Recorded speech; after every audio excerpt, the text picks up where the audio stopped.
Well, hello to everybody. Anybody that's out there.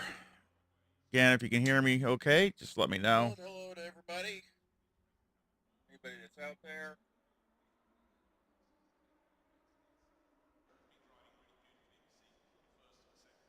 I forgot to turn my outside speaker off. Turn that off.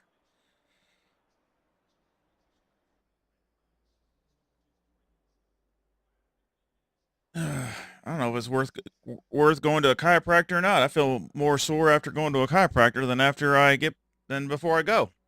I don't know if that's good or not.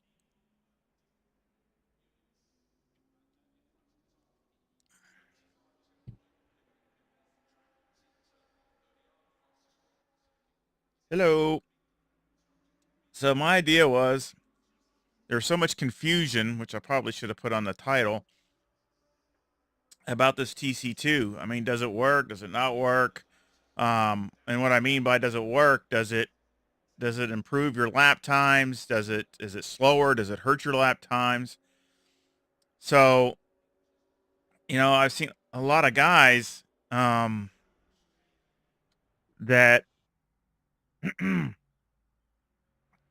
does it, has it off. And I'm just curious if that's the right thing to do or not. I mean, I really don't know. I mean, in my case, um, I don't think it is, but I mean, maybe it is. Maybe I'm wrong. So maybe I need, that's why I wanted to test it and kind of see what it does. Exactly. TC2 to 0.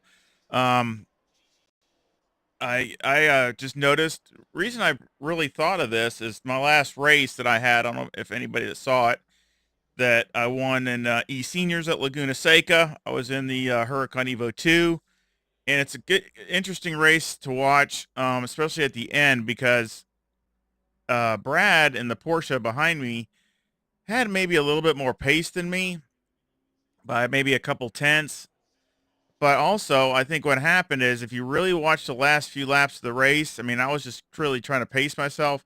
But I mean, if you look at him, he was fighting the wheel like you wouldn't believe. I mean, he was sawing the wheel like crazy. And I just happened to look down at his dash and it had TC2 at 0. So would that be hurting him or helping him? I mean, what I mean by that is would that maybe help him get a fast lap.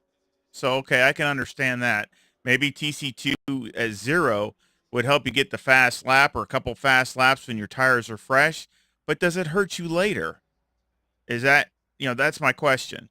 Does it hurt you after like from the middle of the fuel stint on? Does it every lap does it start to hurt you? Because I just noticed it with him at the end. He was, I mean, anytime you have to saw the wheel like crazy, you're losing time. I mean, if you watch that video and they're going back and forth to him and me last couple laps or so, if you look at me, you can see me turning the wheel, and it's really nothing out of the ordinary. It looks like I'm just driving, a little small, teeny little corrections or this or that or whatever. But you look at him, and a lot of times he's just going back and forth, just sawing the wheel like crazy, and that has to be hurting time. I mean, it has to be hurting. Also being consistent and everything else. So again, just questions that I have. Uh, we're gonna do some laps. I'll try to do a few laps, and with like a uh, go down to with my normal setups as far as my TC, and then we'll just switch it down to 0. Come in and go get fresh tires and go down to 0, and let's see what it does there. So that's what I'm gonna try.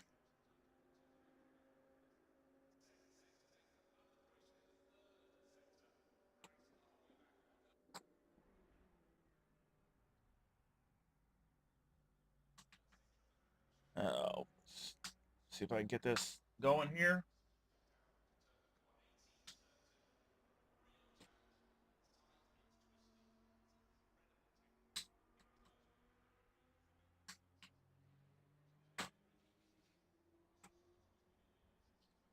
All right. So make a few laps to throw in my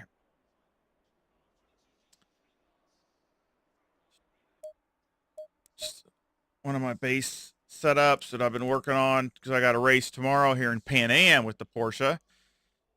So working on a couple different setups. So let's go with, is it this one? Yeah, I think it's this one. So I'm gonna try a little bit different, different.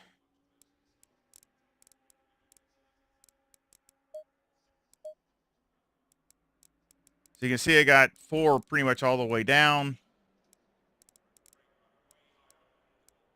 I'll even put that at 5.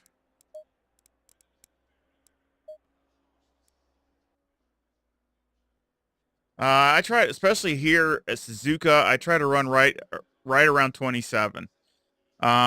Because what happens is down these long straightaways, you lose pressure, and you're gonna have issues with that. You know, you go into these turns, and then your pressure's way down. So I try to run right around 27, even if it runs a tick over. I don't think it's that big a deal as long as you're, getting ready to go down a straightaway. It's going to cool back down again. So again, I'd usually try to run, keep it right around 27, or and real close to that. So we'll make some laps and see how that goes.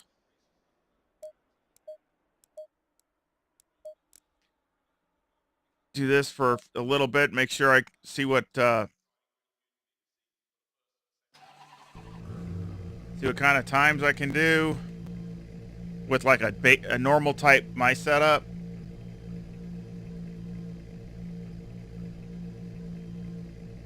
Yeah, no problem. And then we'll do the same thing, and we'll go and just all we'll basically do is switch the TC2 to 0 and see what happens.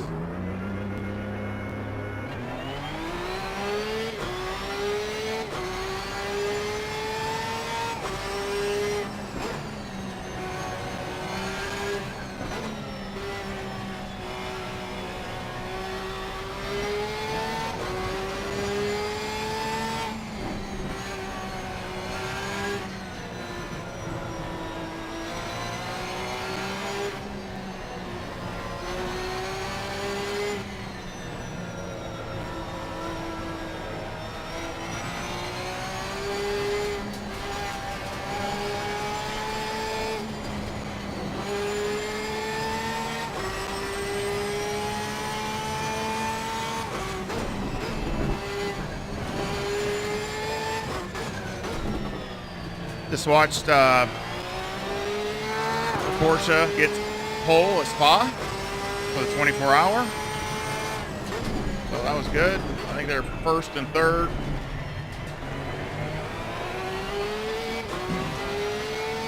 With Ferrari did really good too. Ferrari was second.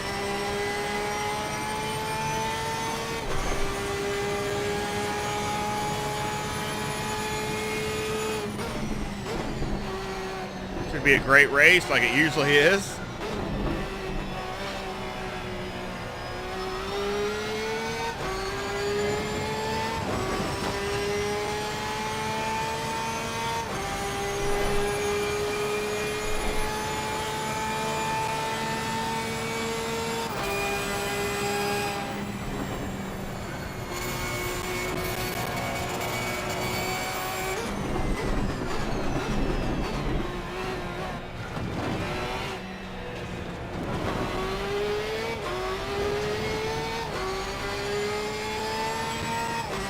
I just see a lot of guys doing stuff like that, but as far as the TC1 and TC2, but are they doing it because they've checked it for themselves? Are they just doing it because everybody else is doing it?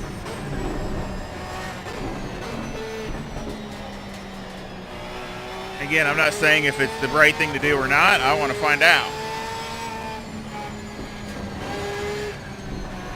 Every time I try to do it, I end up doesn't work. It doesn't really work that good. So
Tires look like they're down to a little bit.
A little better.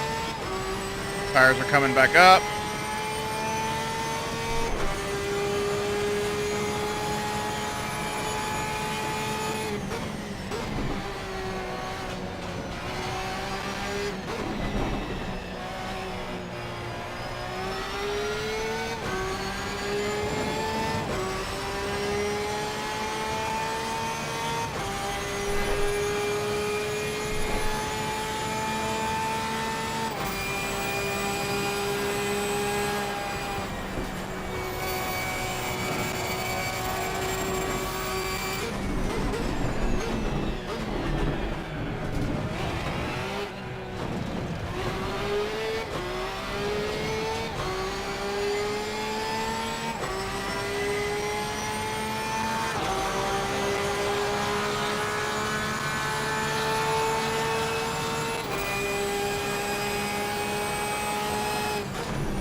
Yeah, missed some time there.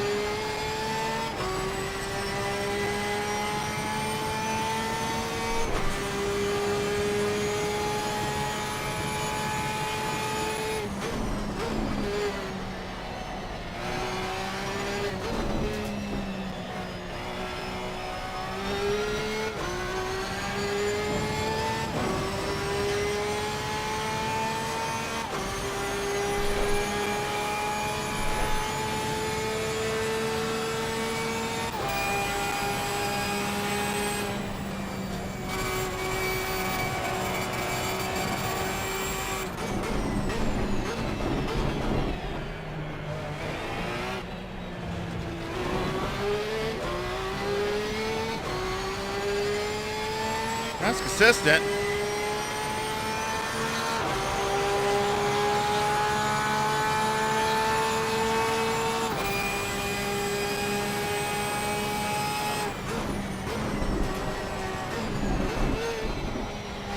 Play the last lap of this.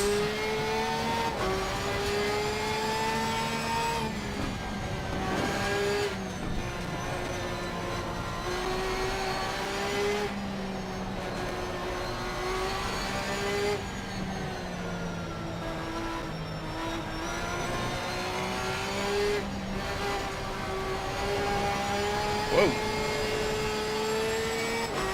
That's a little too loose already.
the reason I picked the Porsche because it's usually one of the worst as far as the rear end of the car.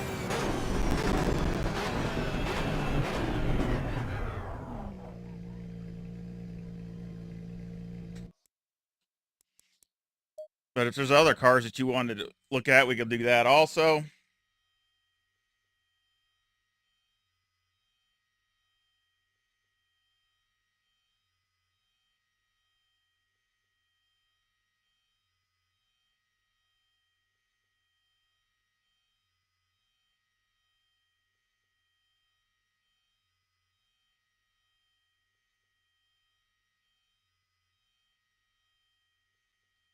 Oh, see, that's what I don't understand because TC1 is basically from corner entry in, and TC2 is basically coming off. So if you're turning up TC1 way high to make up for it, I really think you're defeating the purpose of why they have it. Now, if it's a car, obviously it's different when you look at the BMW or the AMG because they only have TC1, but that TC is different because it's mainly spread out for the all of traction control. It's not separated where you can dial it in per area. That's the advantages of having a TC1 and a TC2. So what happens is then you have the car to where it doesn't react right going into the corner, and that makes you come off the corner right because you're not carrying as much corner entry or mid corner.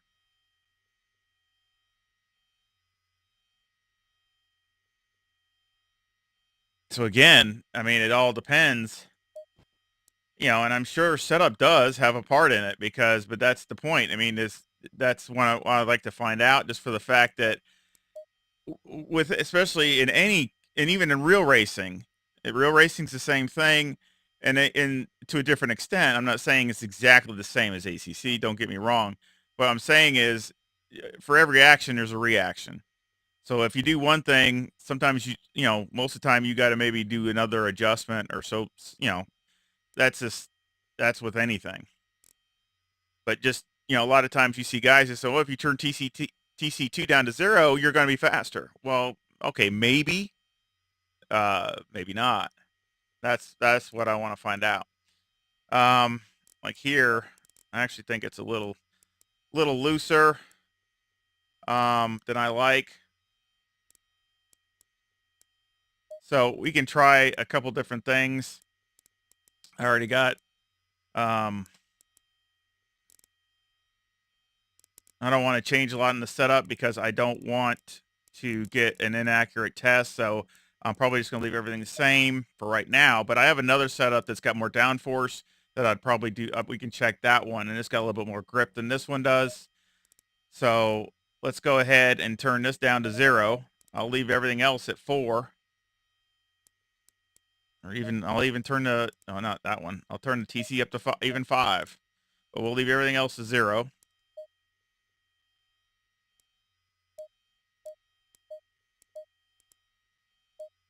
Let's look at the tire wear.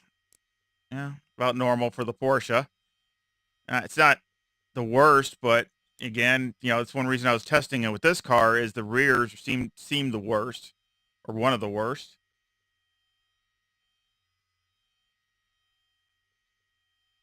Yeah, I'm thinking TC3. I've noticed that on the Ferrari too, and I'm still thinking. I'm almost wondering if that's kind of like a engine braking thing they're going to implement at some time. Maybe they're waiting, or I don't know, but I'm just wondering, kind of like how Lamborghini has it, with the Huracan, but theirs is in the map. But I'm just kind of wondering if that's something for the future I think you're going to see that more coming down the line for the next because it's already in MotoGP and bikes, and a lot of these guys are all hooked to the same. They're all, got tethers going between bikes, cars, all the stuff. So they got the technology. So it's there. So I would not be surprised to see that in the future. So anyway, just and again, I'm not saying this will work in every situation. I want to try something else after this to see if that works. But if there's a car track combo that you're kind of interested in, let me know. We can check it, see if we can check it.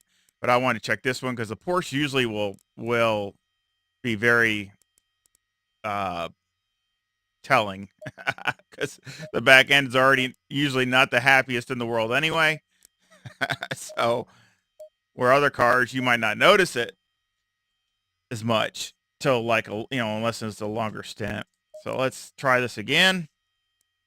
Basically, everything's the same. I didn't touch anything.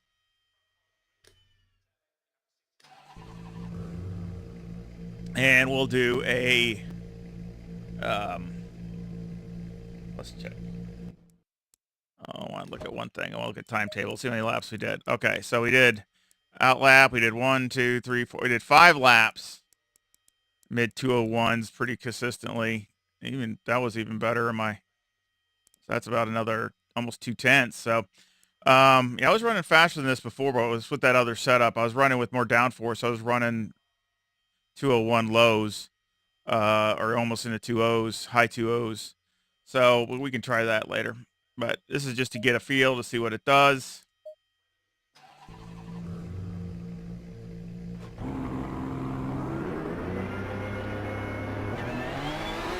So, okay, so I turned the TC up one, and the 5. So I actually turned it up.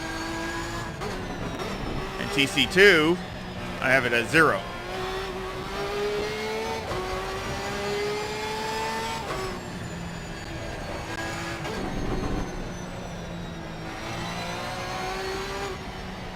I suspect it should be a little quicker, especially on fresh tires. Once we get them going.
A little too bad. I haven't really gained, but it doesn't look too bad.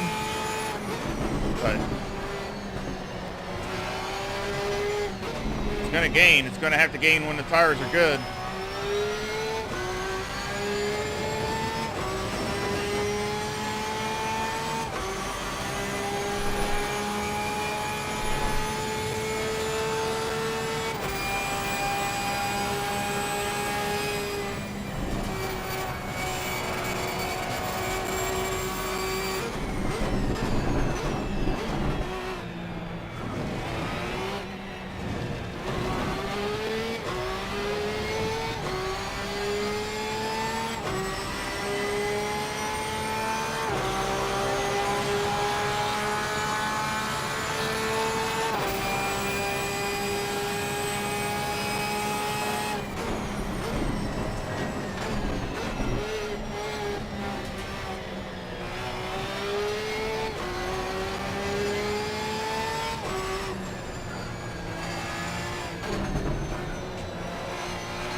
Seemed a little better through there.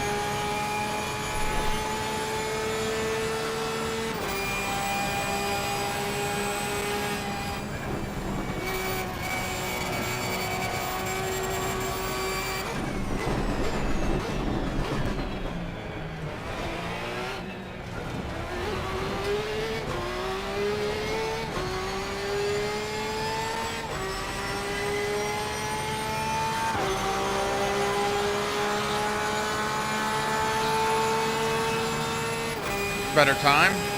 Keep going. See if we can use better.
That was my fault.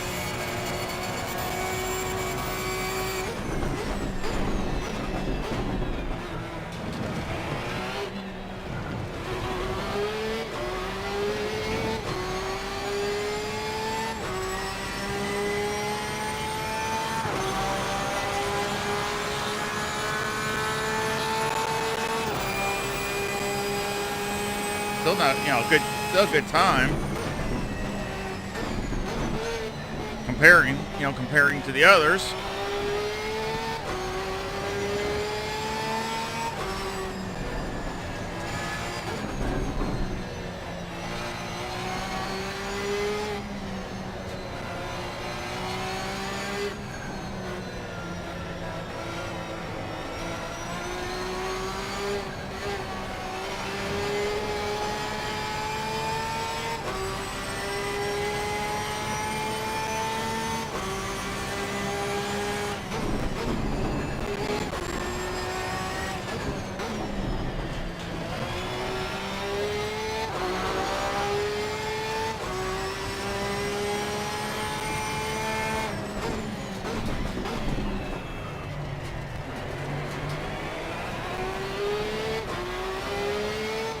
A little wide there.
Last lap.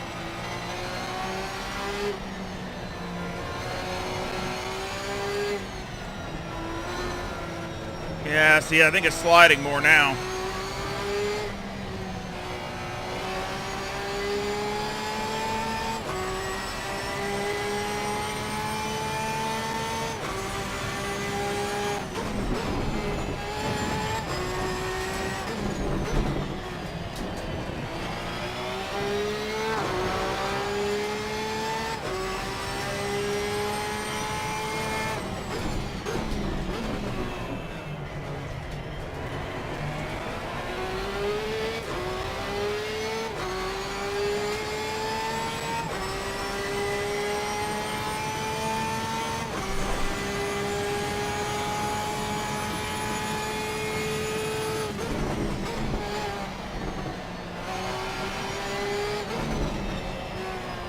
Whoa. Yeah, see how sideways, I mean, it's getting serious sideways there.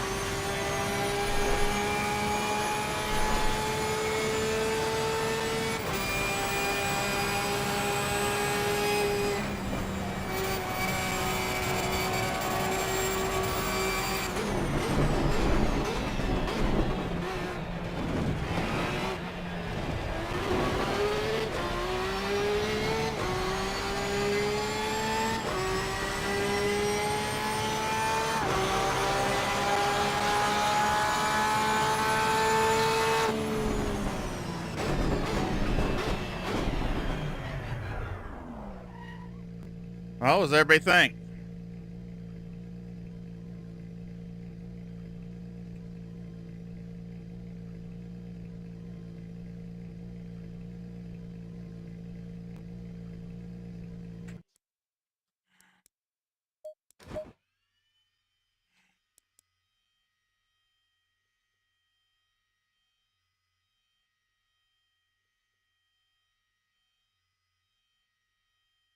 Well, mine's off. I mean, zero's off. That's, yeah, I know. I mean, I don't, you don't have, if you got it at zero, it's off.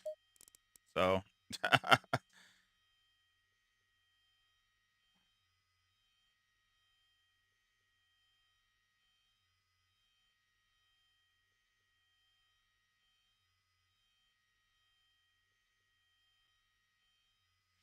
and see, that's my point. Okay, now I'm learning too. So, I mean, this is an experiment for me, an experiment for everyone. I mean, let's look at the tires. See, now I got light graining on the front. Probably because I'm sawing the wheel. Okay, I want to check something. Did I? I'll look at the timetables here. Like I said, I here I did, 1, 2, 3, 4, 5 laps. I think I did one extra. 1, 2, 3, 4, 5. Yeah, I did one extra. So one extra lap. I had the fastest third sector before. The other two sectors were faster. So again, I mean, what I'm learning is maybe this can be faster in a qualifying setup. So like if you were doing a qualifying run, I definitely take the TC2. I might try that in my next race, in another race, to put my TC2 to zero, and you might be able to get another couple tenths out of it. So that's something that might be something that's interesting. Um,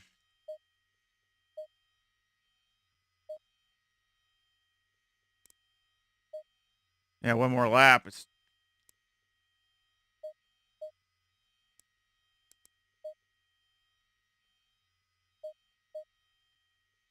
yeah. See, usually it's only about 0.3 per lap as far as the wear on the tires.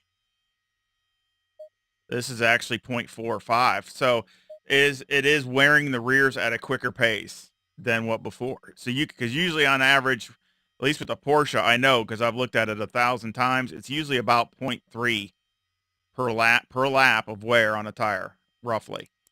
And if you look from the first set of tires to the second set of tires, it's 0.5. Yeah, on both sides and the rear. So because if you look at the front, it's only about 0.3, say, but if you look at the rears, it's 0.5. So you are sliding the rears more.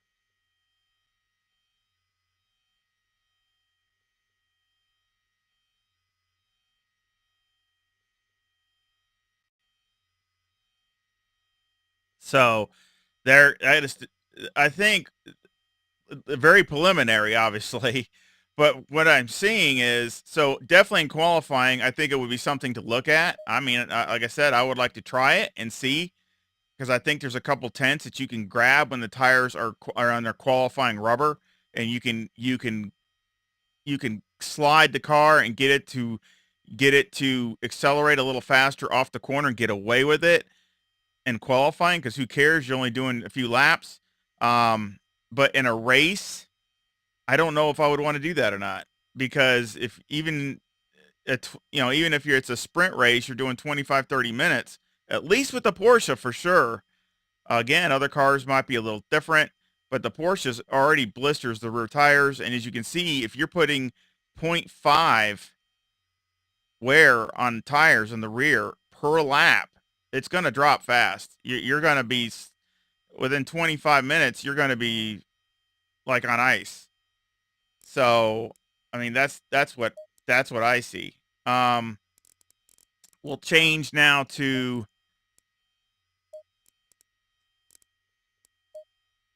I think it was this one. Just same basic setup, but a couple little changes as far as the ride heights, and I got max wing on it and a little bit more rear bar in it. I kind of like this setup a little bit better, actually, because you have a little bit more grip in the back.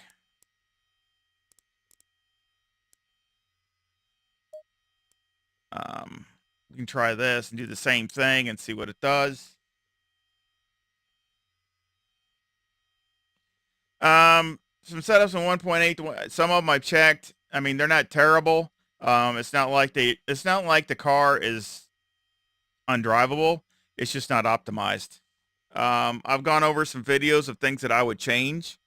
Um, like the negative toe, I would, I think I pretty much said in some older videos that I would probably take, the most I would run is what you see here. Negative 0.15 to negative 0.2 is the absolute most, and those are only on like slower tracks like Laguna Seca or something like that. Here I'm trying it here to see if I like it here at Suzuka, but and again, that's the Porsche. The Porsches really get away with it more because I don't care about wearing front tires in the Porsche. I would rather have them wear more because the rears wear excessively. So I'd rather wear if you can't stop the tires from wearing on the rear, the next best thing is to increase the wear on the front, because that's where you get your car ill handling, is when you have the front to rear not wearing closer, and then you get the car changing the whole balance of the car changes.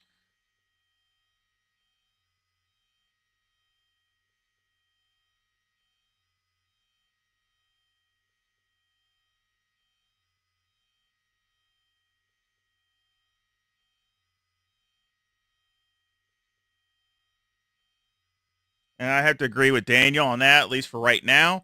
But see, like I said, if I don't know if anybody's watched, but it was probably one, like it says in the title, was one of my best races I've had in ACC, and it was the championship in E Seniors at Laguna Seca, and I was in the Huracan. And I'm not saying it was the fastest car, but I think I was the more consistent. And I was also, I made a few little mistakes, but they weren't major. And the car really felt like I could keep pushing and keep going. It was me that wasn't, just because Laguna Seca will fight you so easily. So I was really trying not to push at 10 tenths, but Brad behind me was trying to catch me, and he was quick in the Porsche. But then by the end, they show on the stream, if they have I also have a stream link in the description in that video, and that's where you can really see it. And you can see where he's just literally sawing the wheel like crazy. I mean, literally mid corner, he's just going back and forth like crazy on the wheel. And that's when I was looking at his dash, and it said TC2 was a 0. And this is where I came up with this. I mean, does it really work in a race situation? I mean, right now I would have to say no. I think you'd be better off to give up a little bit and stay more consistent all the way through, and turn the TC2 up, than running at TC2 at 0 in a race, and you have nothing to fight with at the end. I mean, the car's literally skating all over the place.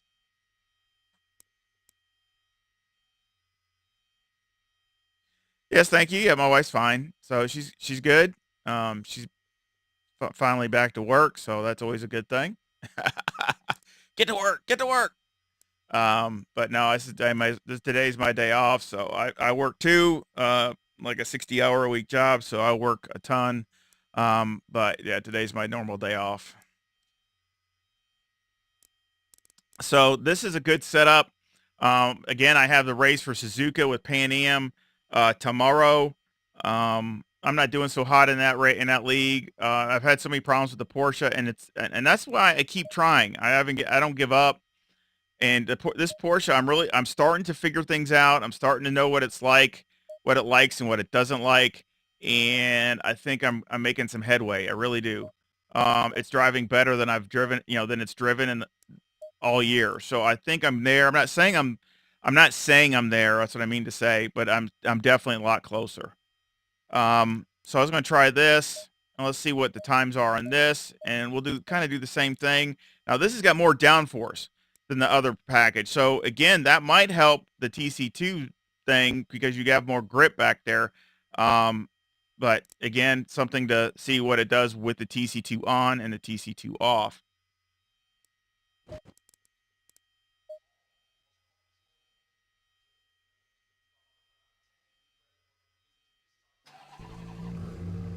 And again, we can, get another car combo and see what that does also, as long as it has TC1 and TC2.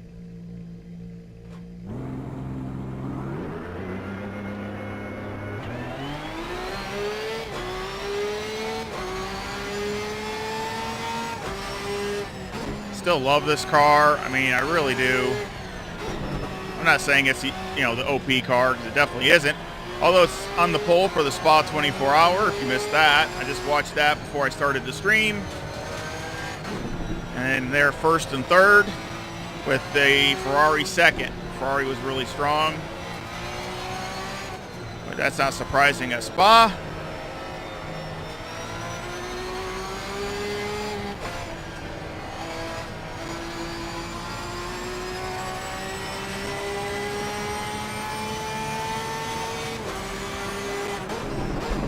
I always like more downforce in the back because I just like the confidence that it gives you, and I push hard, so I don't, I like having the grip.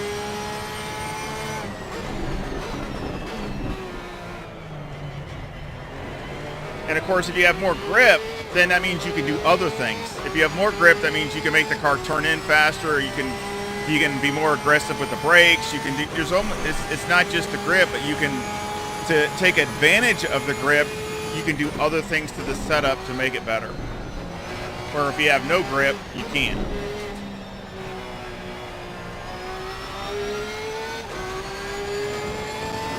And it's, like blood in the water. When you see a guy in front of you and it's, you near the end of the race or end of the stint and he can't hardly keep it on the track, it's just inviting you to attack if you're, if you're doing good. Because he can't defend.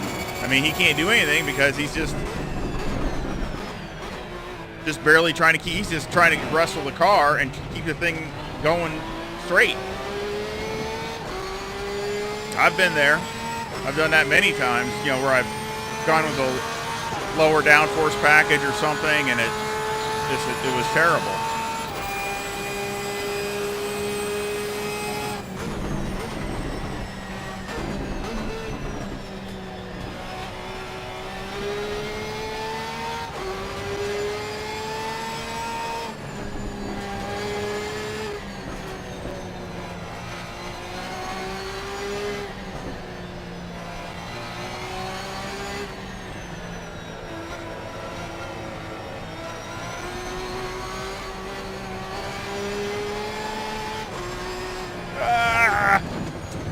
Messed that up.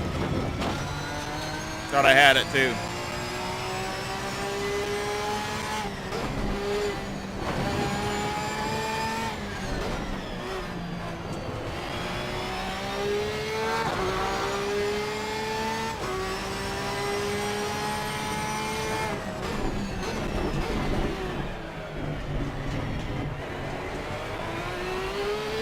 catch a wheel in the grass and you're off.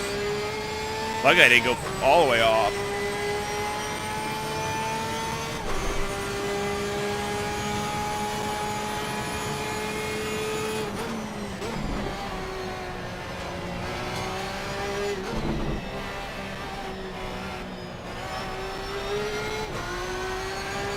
They still have plenty of rotation.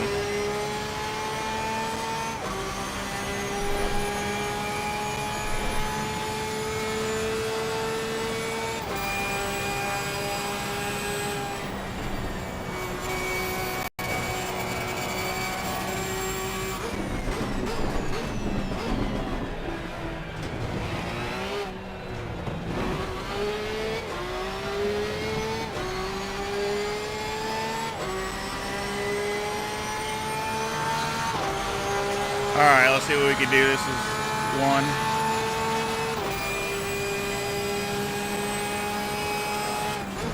Actually, it's two. So we got 3 more laps.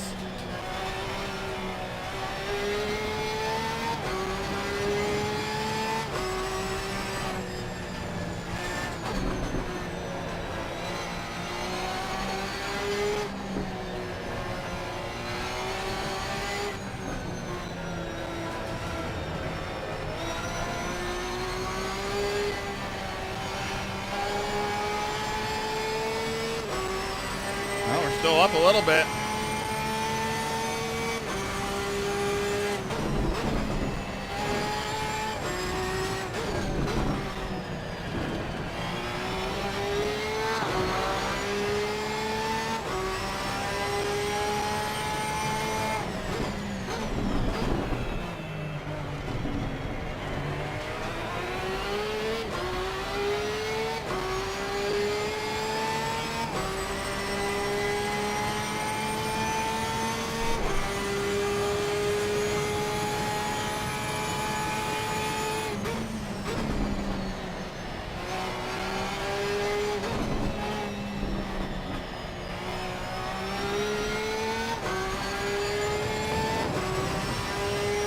How's all the console users out there liking the 1.9? Anybody liking it?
Still right on it.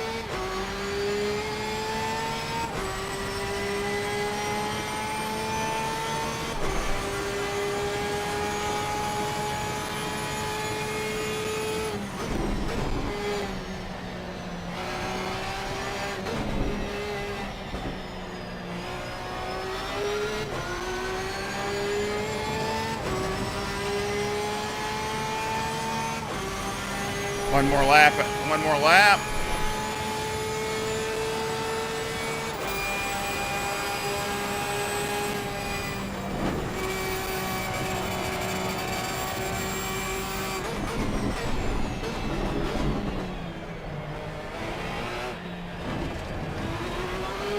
A little deep.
Oh, I missed that.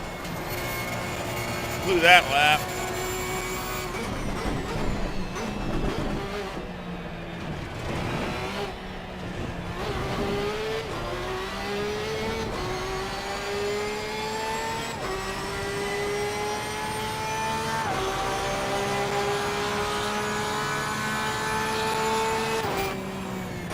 Still staying right around. I was up ahead too, so it's got the same pace, if not better. Of course, that's a different setup.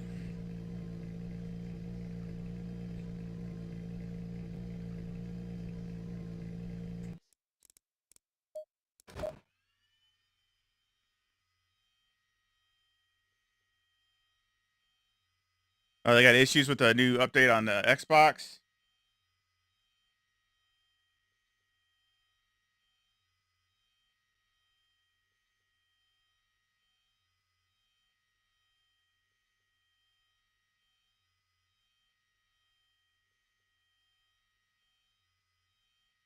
Did not know that one. Of course, I know they're is that the I know the one Xbox, the older one. It's yeah, they're not gonna. I guess it's not gonna work right or whatever. But the newer Xbox X or whatever it is, I thought they were doing okay. But I didn't know because I don't have a. I got a Xbox S, but I don't ever only use it to play movies. I don't. I'm too busy on this. Um, so I got light graining on the front, just on the left front, and that doesn't bother me. I don't really light graining, moderate really isn't too bad, especially on the front. Um,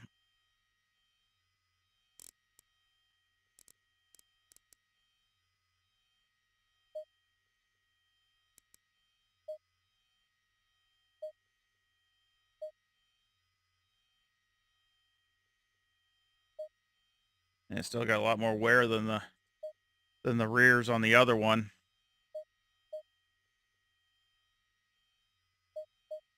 Same as actually a little worse actually on with this setup.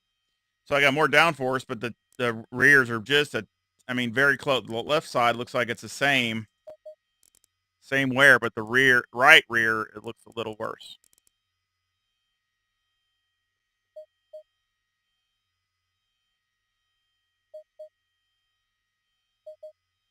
Yeah, right rear is just a little loose, a little worse. So again, that's even with more downforce. So again, probably because I got the car rotating just a little bit more, and it's sliding the right rear.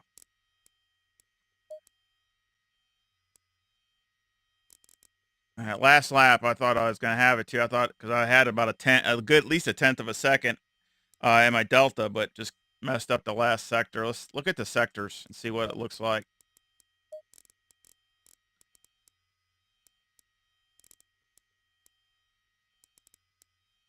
Yeah, here. See, that was about the same as this one. Same as that one. That's where I really messed it up.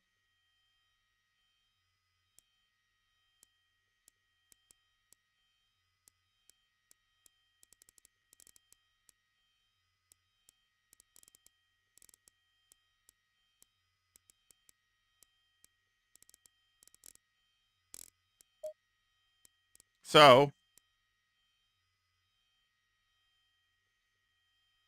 oh wow, that's bad. Oh wow.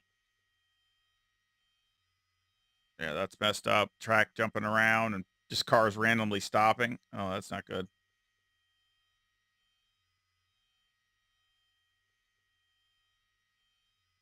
Yeah, I hope Kunos gets that rectified because I mean that's a bummer. I know they like to you know enjoy ACC also. You can't enjoy it with that. That's no good. That's too bad. I haven't really seen any of those kind of issues on this end as far as PC. I haven't really seen. Um, I mean, the 1.9, I'm kind of split because it's better in a lot of ways, but in some ways, it's mainly just a Porsche. Really, all the other cars, I'm trying to think, they're pretty good. But it just seems like this Porsche, I wish they had the rear tires not the wearing on it so bad. I don't know, unless I guess that's accurate. I don't know, but it just is taking some of the fun out of the car. I think I'm, like I said, I think I'm crawling some of that back. I'm really enjoying driving it, and it's starting to feel the same. It's just such a different car compared to the older car and the older 1.8. It's like setting it up and everything is just, I mean, the car itself, it's like night and day difference. So we're going to try this one. We'll do this. We'll do the same thing again, which I think it's got its advantage, because of the tires. Now I got an idea. I'll try the other one too, but I'm under the same setup. So we're going to go back and use the same tires that I just had, because they already got 5 laps on them. So let's just see what that does, because you already got 5 laps, and see how can the car be controllable or not.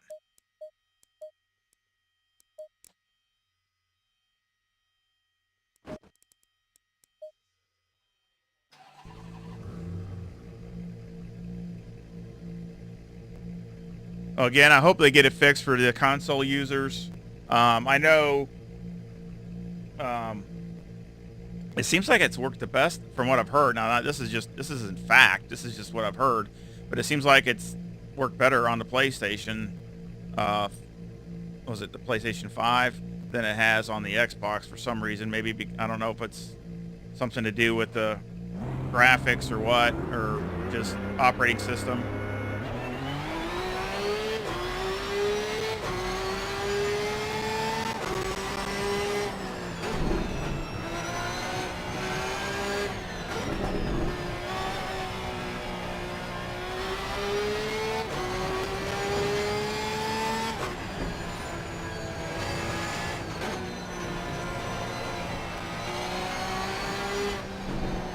I'm trying to take it a little easier on this first lap, until they come up the pressure again, because I don't want to, increase the wear. So this is just, an out lap. So I'm just trying to bring them up gradual, not overdo it.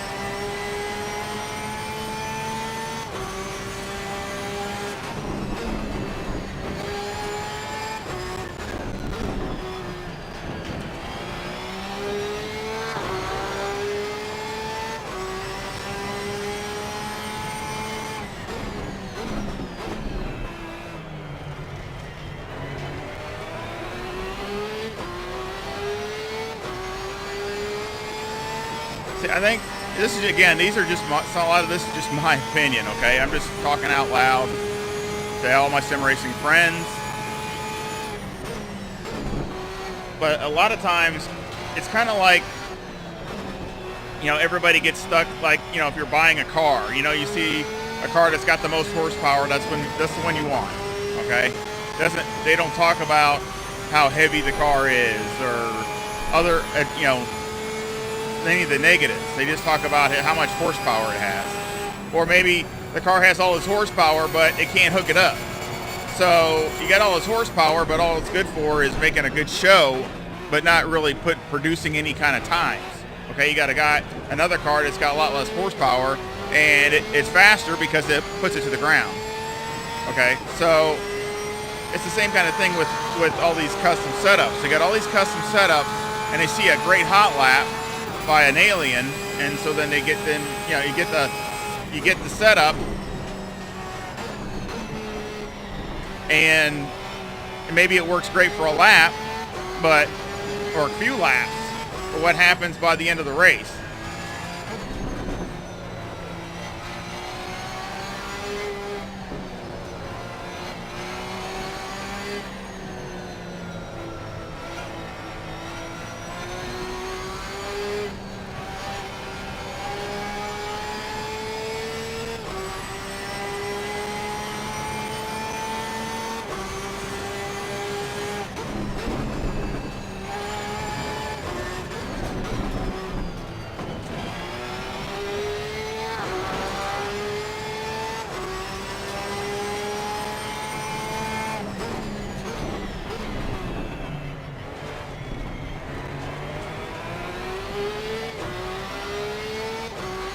And of course, a lot of the reason these manufacturers put TC2 in there is because, you know, these cars are driven by pro, you know, AMs and everything else. So, I mean, they're not the hot shoot professional driver.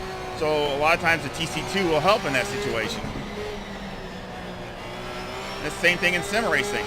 We all have different skill levels. You know, what an alien can do and what us normal people can do are two different things.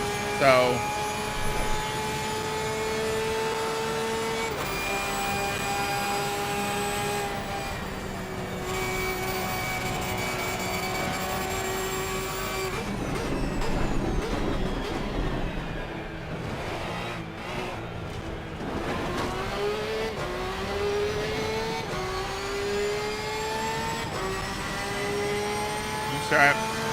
try to push it a little harder now.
Do one more.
Trying to push.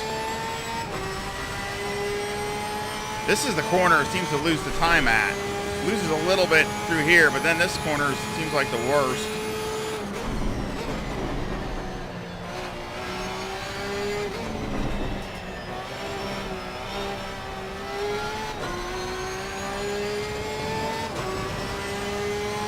I think it's because it slides the worst through there. And I was really trying to upshift early and things like that so it wouldn't slide.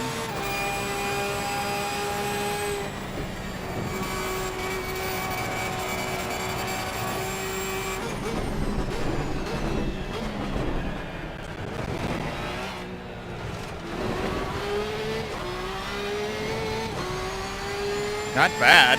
Not terrible. About 2/10, but that's not that bad. But you just got to really be careful for the fact that you almost have to change your driving, the way you drive, because you got to change. You might have to upshift earlier, not because you know the car is going to slide. It's going to rotate.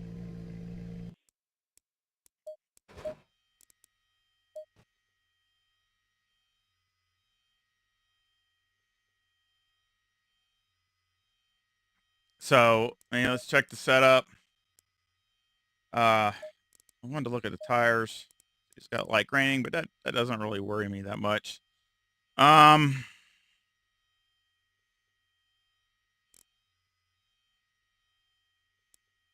say they're even. Both tires are extremely even, so I like that. Good amount of gap, though. You figure that it's got, what, like 8 or 9 laps. And this is what I've kind of fussed about, and really my only complaint with this update. I wish this was a little tighter as far as the wear front to rear. And I even got the front trying to wear faster. So, and you're still looking at a 12 difference here. That's 10 to 12. And it's, that wouldn't be that bad if it was at the end of the race or near the end of the race. But with only, I've only done like 8 laps. I mean, that's the problem. So it's only going to keep getting worse and worse. And time this thing gets down to the 240s and 230s, you're going to be literally just, it's going to rotate so fast. It's you're not even going to have to turn the wheel and it's going to rotate. Barely just input and it'll be sliding. So, and that's when you just can't do anything. You're just basically dead meat. So of course the only thing I know how to do is to put, the TC2 in it to try not to do that. So trying to keep the wear from being exaggerated.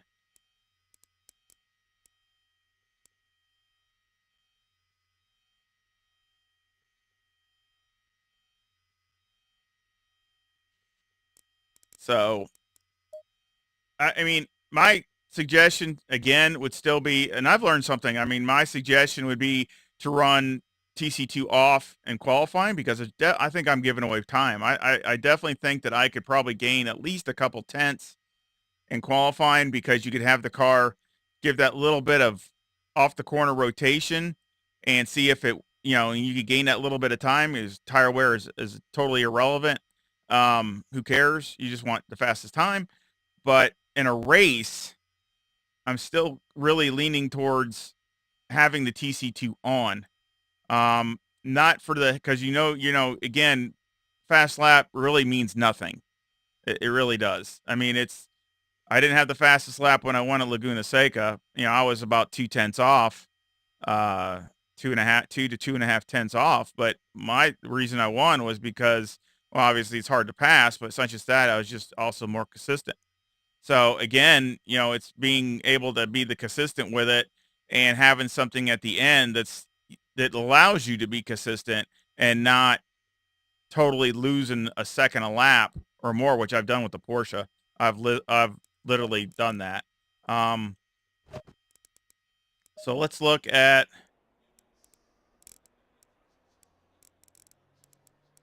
the last lap of this and the last lap of when I was out before, which was right here, the 201.29. So we'll look at the last lap I just did.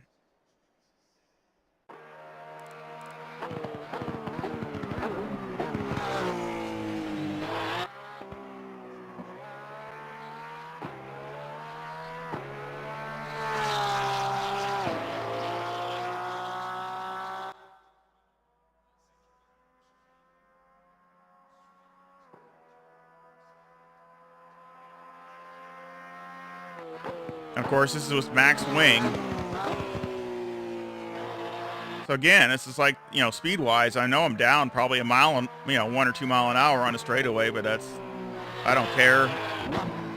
I want times and drivability.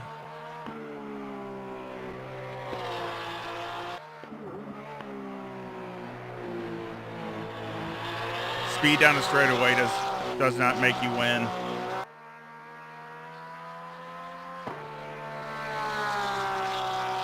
why I like road racing. It's a combination of braking, handling, speed. I mean, there's all factors into that.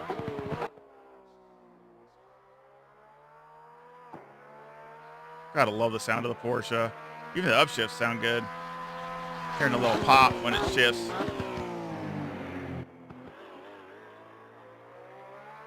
But some of this on the stream, the announcers on the stream were saying that they wish they would update a few things. I wish they would too. I wish they would update more smoke, and which I know they probably don't do that because smoke is really hard on your GPU. So that's probably why they don't do that, because if somebody loses it or something, they got some smoke coming out. You can see it sliding there. But, they try to have it minimal because they don't want people to get fluctuations in their frames. So so that's probably their point of doing that. But I just wish they could do a little bit more on that and, flames and things like that, which they do some.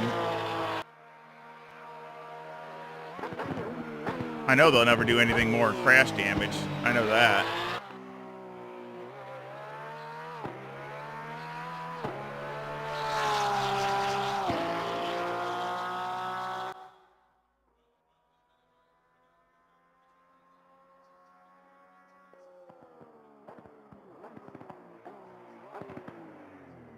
Okay, so let's look at my fast lap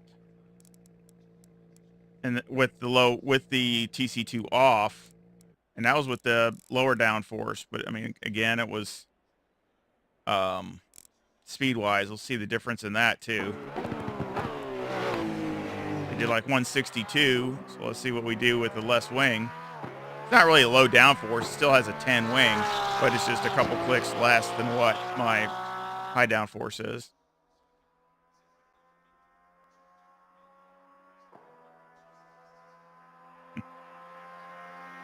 Yeah, 1 mile an hour. So that's the difference. So this one has 163. The one with the max wing is 162. That's about what I figured. I mean, that's usually what it does.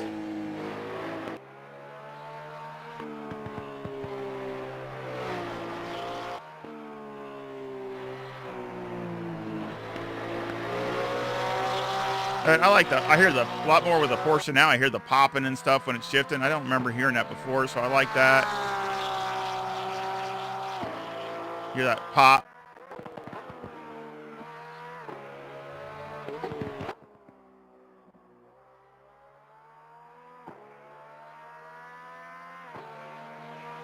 I think they could have one big improvement they could do on sound, which is really nitpicking because their sound is really good. But the one thing I think they can improve upon is the transmission noise. That's what you don't really hear. You don't hear the whining of the transmission as much. You hear more of the motor, and you can't turn that up or select it because it's all with a bunch of other stuff. So it just doesn't.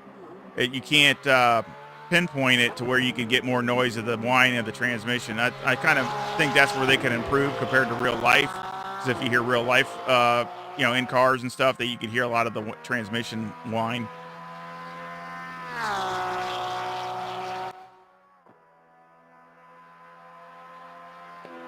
Not bad speed there.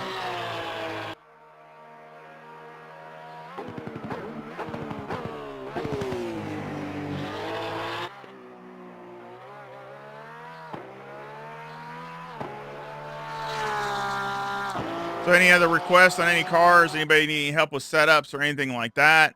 Or anybody, I mean, we could do some more testing with the TC2, but I'm pretty sure that,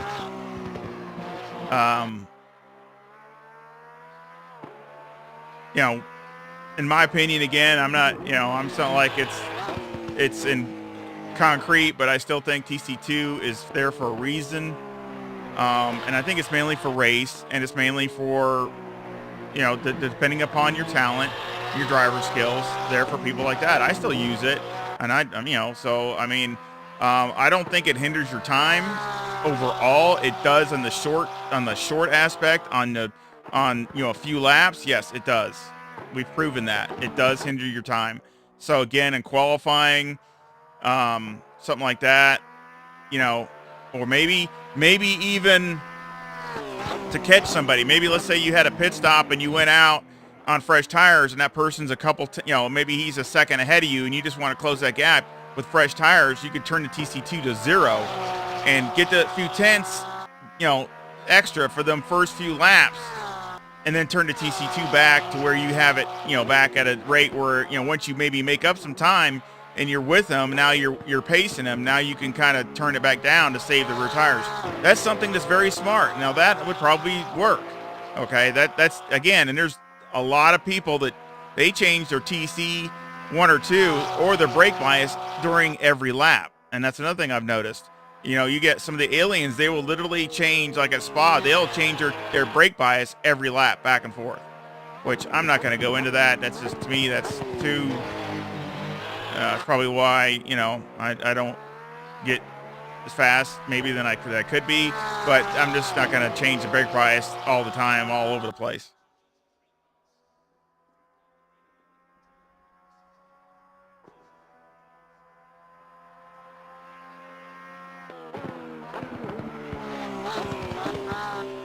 And of course, the setup has to be done for that particular application. So if you're doing a car, like I said, with a wing, I got max out wing. I can do more aggressive on the ride height. I can be more aggressive with the sway bar. I can do things because I have the grip and the total package, where somebody that has TC2 0, they probably, I have to take that into consideration. They might not. They know it's going to rotate.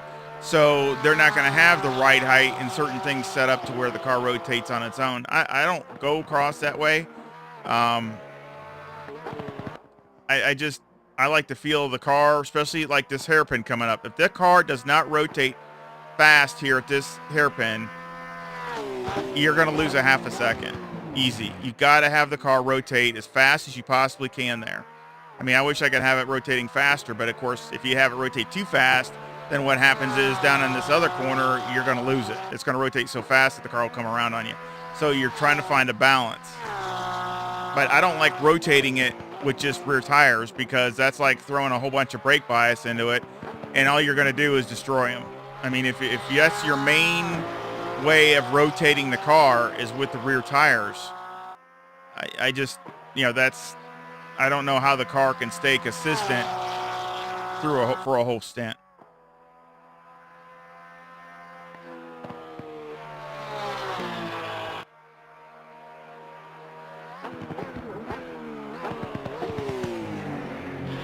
Blown. Let's go back to the setup. There's some things here with the Porsche. For anybody that, I don't know if there's anybody out there that's interested in the Porsche, so again, just let me know. And I'm still doing some testing with it to find out what it likes. But so far, one of the key ingredients to getting the back end to behave, that I've found, is you can't, okay, let's go back. Let's rewind. In the older 1.8 update, and could be with a lot of cars, not just the Porsche, what was the best thing to do with setup? The best thing to do was to always go softer. Okay? You get more grip. And I said that a million times. With the older Porsche, you go soft. You were always running either way at the bottom, or maybe the stiffest you'd probably go is like 119,000 or 127,000. That's probably about the stiffest spring I would ever put in the car. Okay. Well, now, you can't do that. To me now, so far preliminary, now this is not in concrete again, but so far I've tried out in a lot of tracks, I probably wouldn't go softer than this. And actually the two best settings are this and the 146,000. Those are the two springs combos that I've seen that work the best at most tracks, for ride height, for ride, and for balance. And what that's doing is it's keeping the rear end behaving. It's keeping the rear end from getting too nervous on a longer stint. So again, you can try that also. I'm also seeing that even with some of the other cars, maybe not as drastic, but maybe one click up from what they used to be and things like that, as far as the spring stiffness on the front. And again, that'll help with the other cars which I don't understand why the Porsche is worse. Some of it's in the setup, but it still seems to affect it the worst as far as the balance of the car when the tires wear on the rear compared to like a Lamborghini or a Ferrari or whatever. Um, but again, I still think that even those cars might benefit from maybe just one click stiffer in the front or something like that. So again, this is very preliminary, but I've tried this at multiple tracks with the Porsche, um, and it seems to help a lot. It gets, you still have feeling after um, 25, 30 minutes. So I just did a CP race last night. I didn't put it up. It was okay, I guess, but I didn't really think anybody was interested.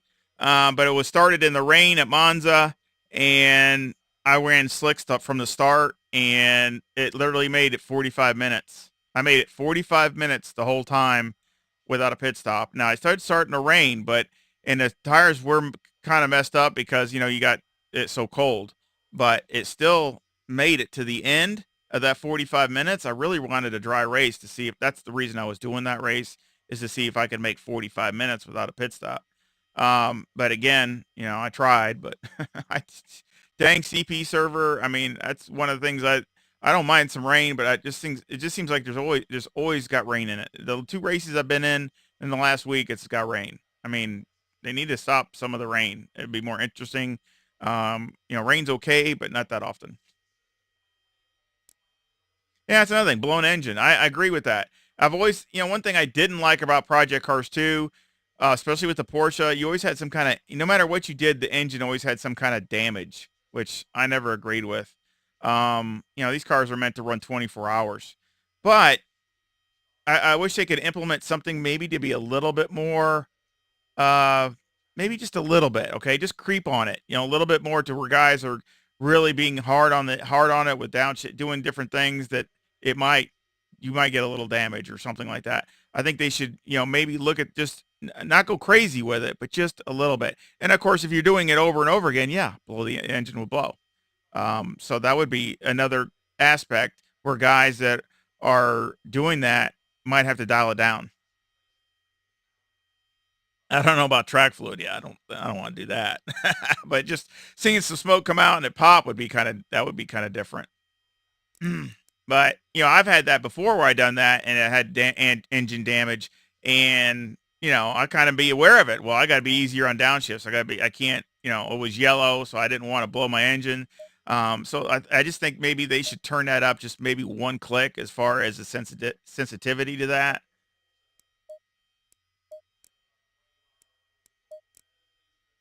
But yeah, this is a pretty good setup. Um, uh, for I mean, it's still pretty. It's probably 95% there. That I'd like to dial it in just a little bit more, but I think it's a lot better than what my other setup was. And mainly just I'm changing a lot of my bump stop rates and ranges. That's another thing that I'm finding out, is loosening them up, not having them so tight. So again, I'm doing a lot of things with. It's mainly this page here that I'm changed a lot, to go with the setup. And again, it's all a combination. But I think it's giving the wear on the rear a little bit better chance of where at the end again, I still like to get it even better, but I think it's a lot an improvement over the earlier, when the 1.9 first came out.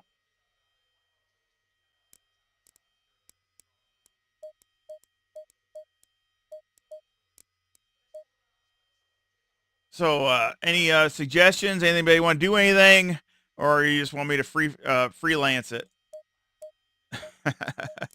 Anybody else got any questions? Anybody else have any problems with any setups? Any car track combination? Does everybody hear me okay out there? Making sure, well, hopefully everything's okay on that end as far as the video and the audio.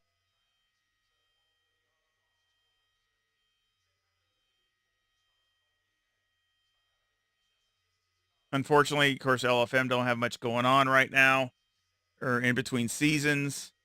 Um, so that's kind of of course, you always got the multiplayer stuff, but that's usually not too good. I hope they add some cars to this too. That's another thing I'll go over. I'll go over my, just show you my settings for my graphics.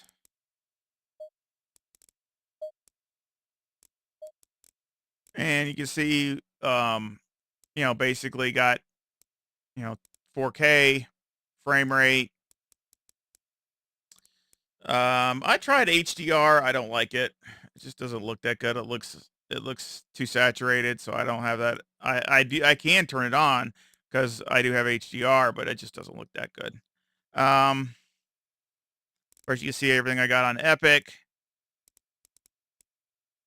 Everything's enabled. Got DLSS going with 20%. Of course, that helps with my frame rate because if you turned it off, we were just running native, it would probably drop another 20 frames. Everything else is Epic. I even got the mirror resolution. That's the highest. You can't go Epic on the mirror resolution. It just goes low, medium, and high. Because I notice I like to, it's nice to see somebody really good in your mirror when they're, battling. Of course, materials, that's your biggest one. Epic on materials is your biggest drag.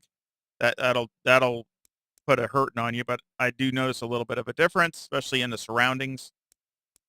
And of course, bloom, I don't like high. You get too many sparkles. With me, I get a lot of flashing and from the on shiny cars and things, and I don't like it at all. So I turn my bloom down to mid. And of course, fog's is mid because again, that's a frame destroyer, and I don't really, fog doesn't have to be that good. Of course, foliage, I got Epic. So again, pretty much everything else is normal type stuff. But I just wanted to show you my settings.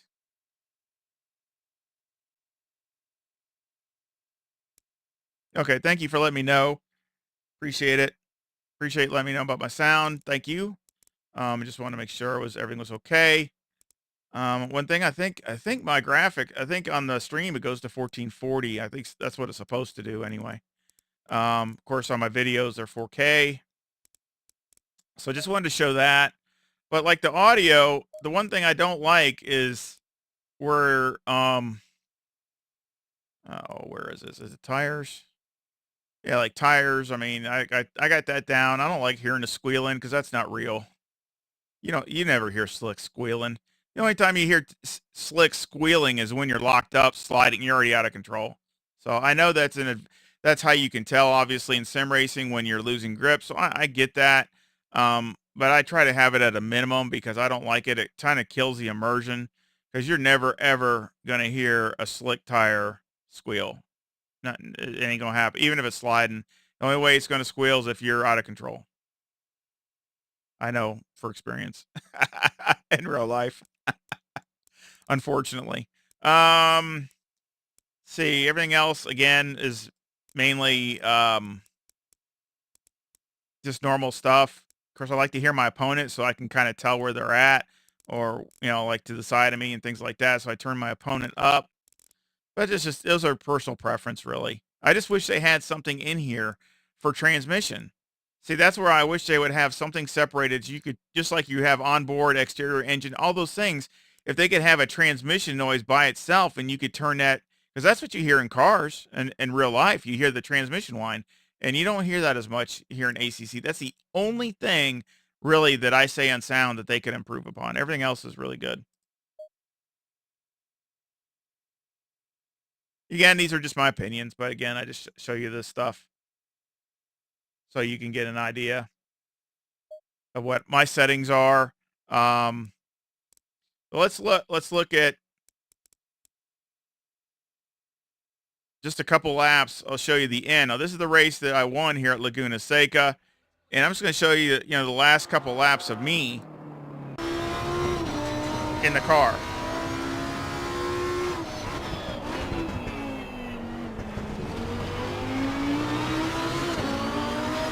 So he's behind me, pressuring me. See, he's right back. That's Brad right there, you did a great job. This is for the win.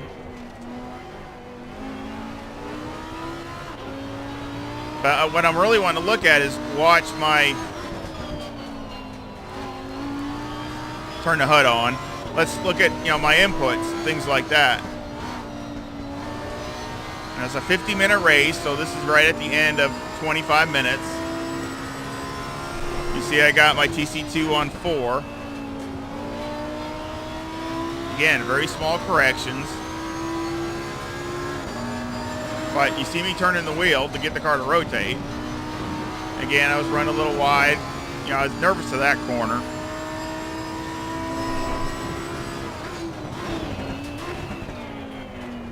Now, I definitely was taking a little cautious through the corkscrew, because if you go in there too hard with the brakes, the car will loop around. Yeah, you'll have the back end come. You'll go sliding backwards first down this corkscrew.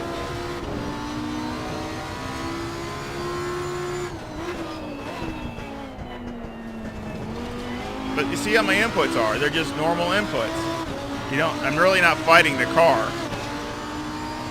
Yeah, I make some mistakes, but I'm not fighting it. This is the last lap.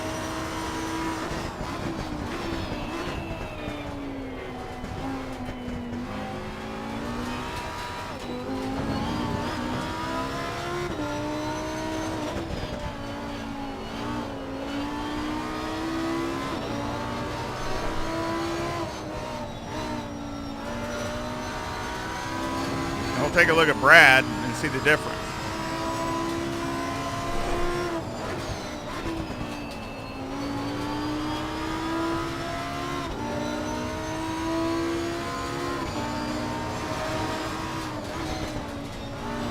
I was better through there that time.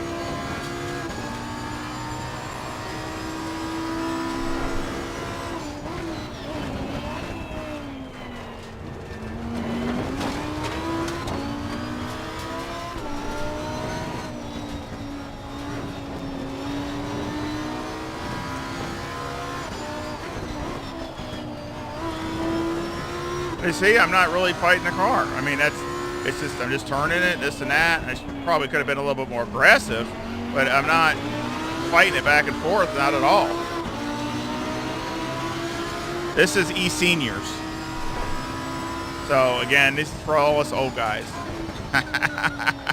50 plus, you gotta be 50, over 50. And this is the race, I won the championship and the race. So, and this was on the, and they're streaming it also. Now, let's go back and watch his watch Brad's, and this is not a knock, okay? So please don't take this wrong. These guys, he's very good. He's been sim racing a long time. Oh, wrong guy. Come on. Oh, there we go. Okay. Now we're right.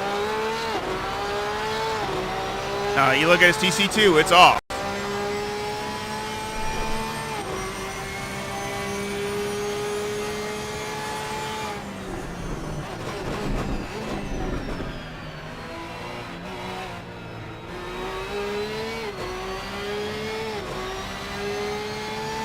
Corner here. See, look at, let's see, a little bit back and forth. Not too bad. A little bit back and forth.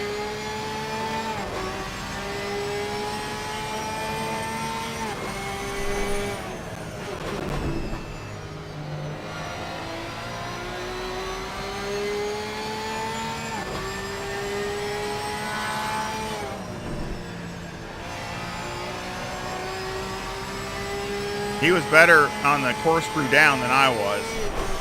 Of course, the Porsche is really good through here because it changes directions really fast.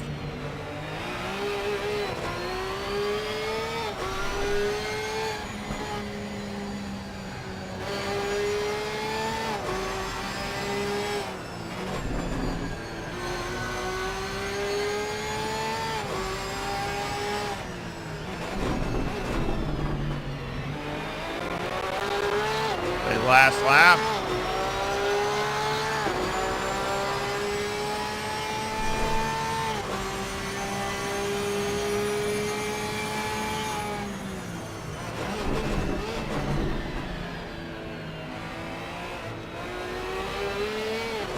He had the fast lap of the race at 122.5 here at Laguna. See him Look, see him sawing it? That's mid-corner. Sawing it again. And again, that's mid-corner off.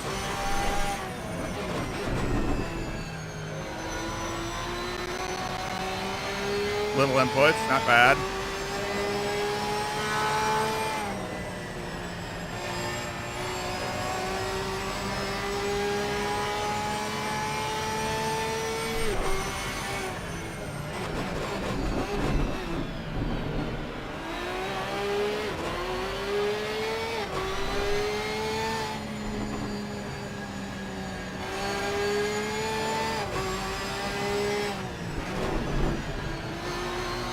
On it, yep.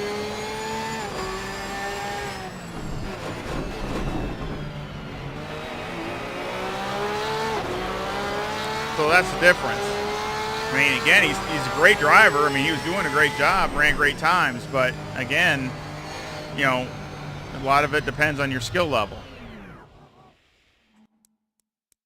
But you can see there, he's sawing the wheel a lot more than what I was.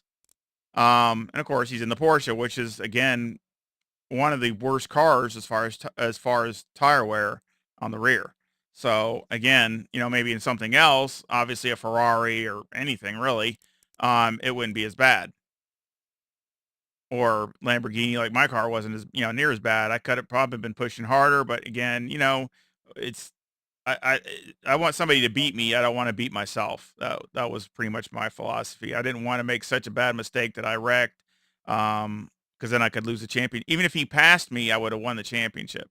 So, because the guy that was leading had internet issues.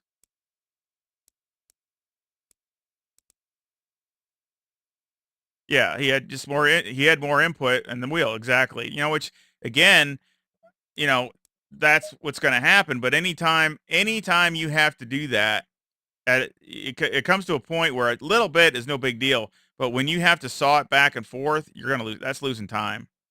There's no way around it because you're not now. You're just trying to catch the car. You're not gaining time. So there's a point to where that's okay, but then there's a when you cross, just like anything, once you cross that, you're losing. And of course, especially in ACC in the 1.9, the more you slide the rear, it's going to exasperate the tire wear on the rear. It's going to make it worse. And that it doesn't need it. It doesn't need help to wear the rear tires. I mean, not at all with the Porsche. So sliding is just, you know, again, in a race circumstance is not a good thing. So, but again, we can check and see. Oh, this is a car that this is one of the cars that's I think this qualified third in actually was favored to get the pole, but it actually qualified third for the Spa. So that's a great looking car. The one that qualified on the pole is not even in here. It's got like the French flag on it. It's not even in here, so they must not have it. So I like my Grillo, a Manti car. Yeah, I'll go back to my pure racing. I mean, you can look and see what's on the server list just for a quick. Unless anybody wants to do a setup, I don't mind working on setups. All right. These are usually pretty much disasters, to be honest.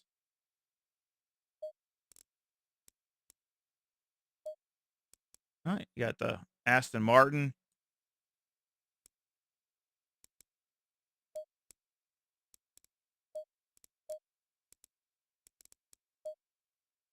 Setups. Okay, well, let's work on setups. I don't mind working on setups. As usually those are going into the races are usually pretty much a disaster. Another setup that I was working on.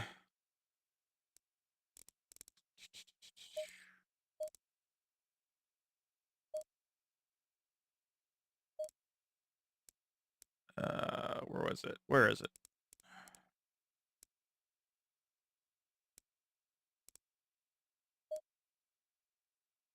Was it Nurburgring I was messing with? I don't think I got one for this for Nurburgring. Not lately.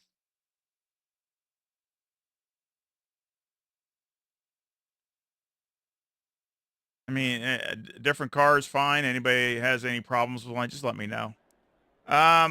Just put it in the comments. But here, let's see if I have. Yeah, see, I got one working, but I don't have anything done in here. These are all recent. But let's look. Yeah,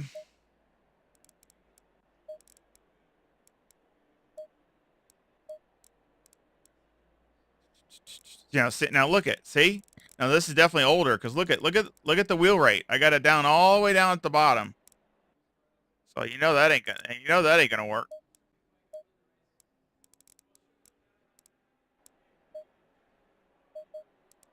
So let's try something else. Let's try let's go up to, like I said, let's try this. I'm gonna whoop. Don't want that. I'm gonna try something here. We're gonna up this. We're gonna up this. And we're gonna up this.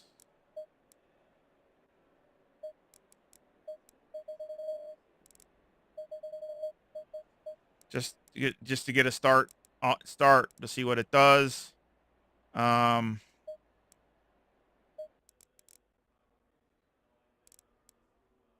See how it handles, but I want stiffer spring, but increase the bump stop rate and range.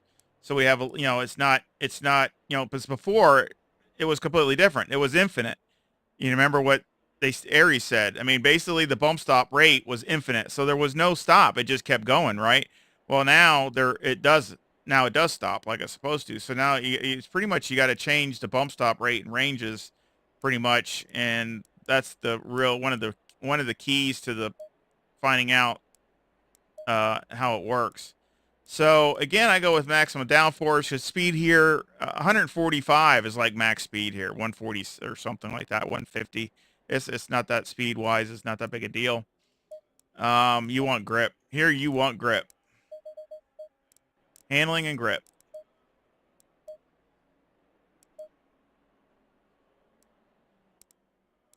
So let's just try this. Now I might have to put some more toe in the front. That's something possible. I'm gonna take some of the caster out too. Let's try this. Let's just try it and see. Tires should be pretty close already. Again, the amount of time I've spent on the Porsche is unbelievable. Unbelievable how much time I've spent.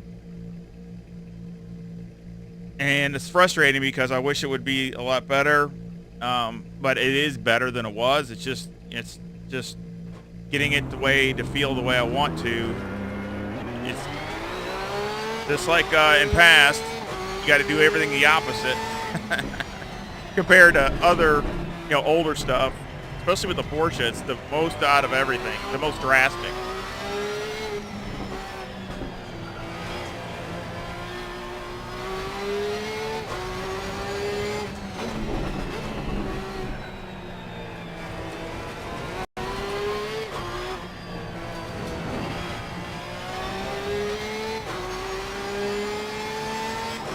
Feel too bad, really.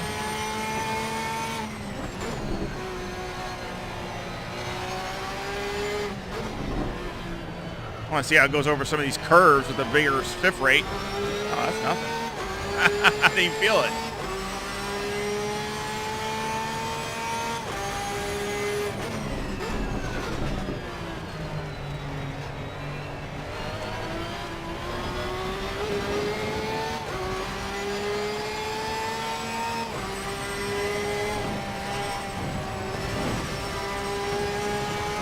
That's not too bad.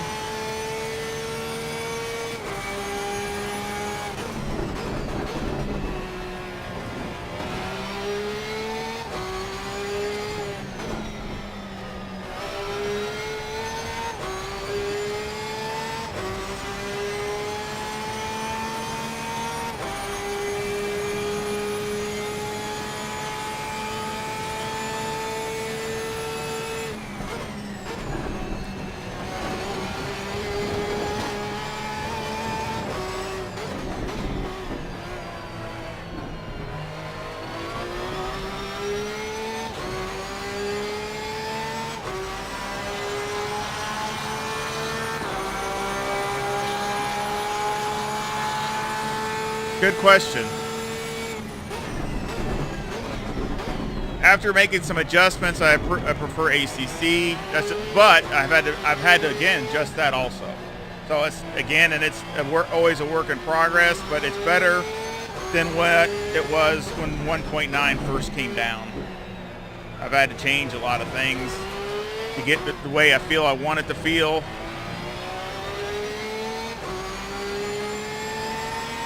So again, that's some of the change too.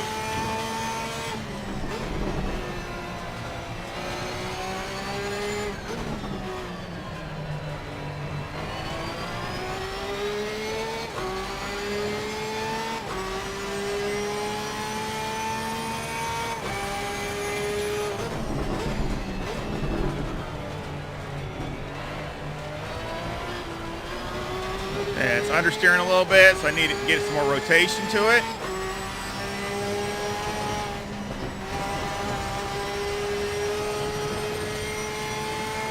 That actually feels pretty decent.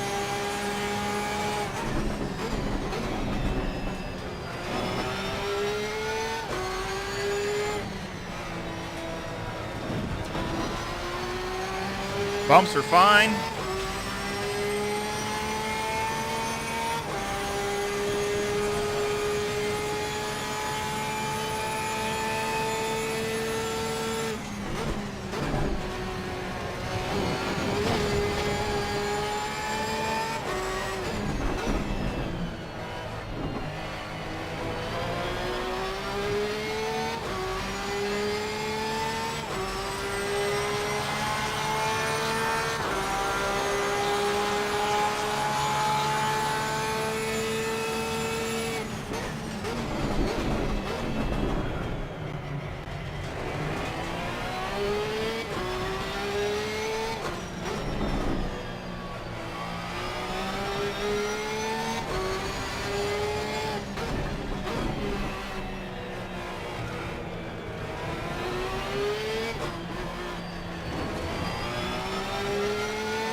Yeah, too wide.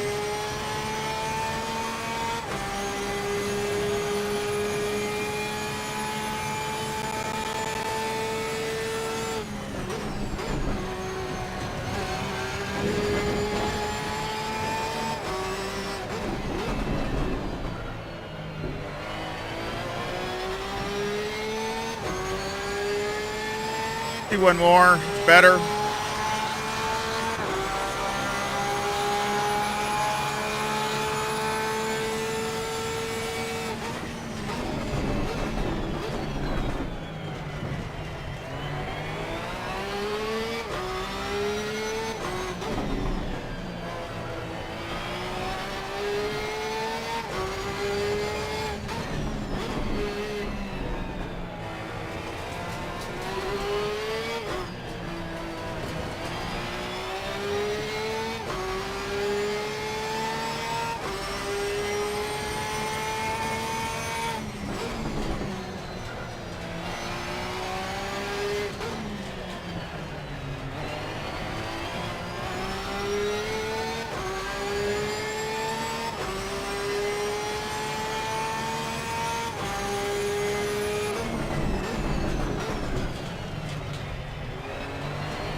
See if I can do better up here.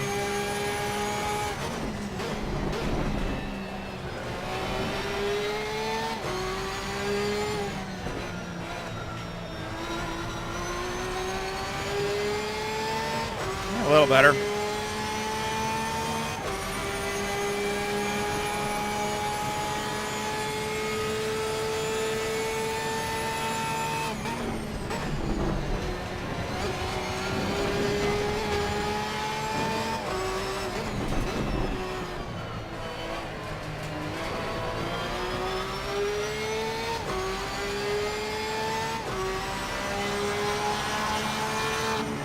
To the last corner, a little too easy. That feels pretty good. Not bad for a race setup.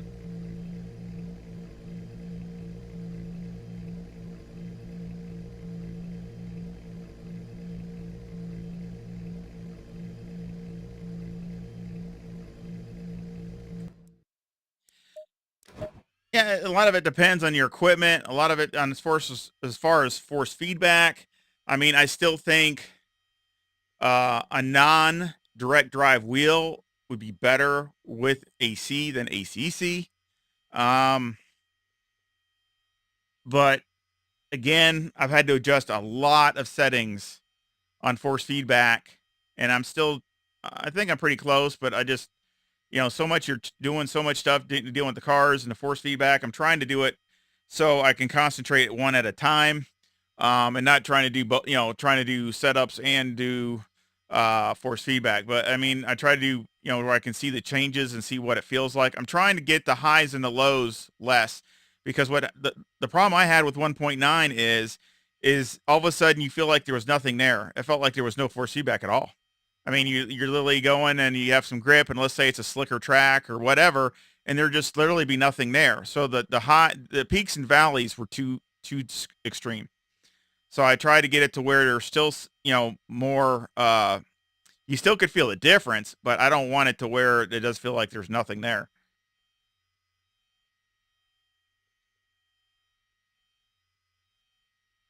But again, a lot of it, that's very dependent upon your equipment. So, um, depending upon if it's a very, entry type wheel, or if it's a, higher end type setup. So, and again, all that can make a big difference.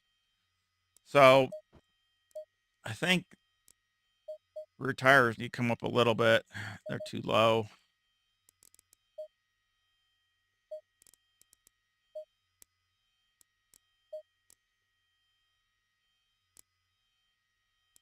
Um,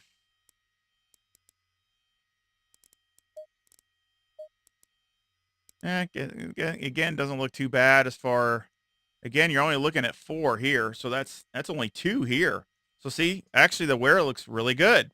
And again, what does that tell me? That tells me that the wear is only 2 difference here and 4 here. That's it's not that bad. That's pretty good. For the Porsche, that's actually very good. And I would say, again, is that because the tire wear on the rear is better? Probably not. It's probably what it is the the fronts are wearing more.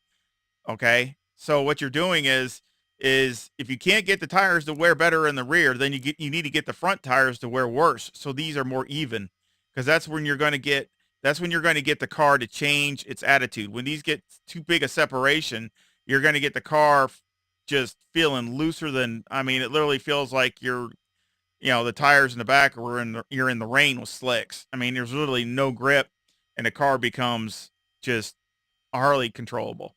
So again, but if you can keep these more even, then as it loses grip, it loses it even. So you might not have the grip, but at least the front and the rear aren't trying to swap ends.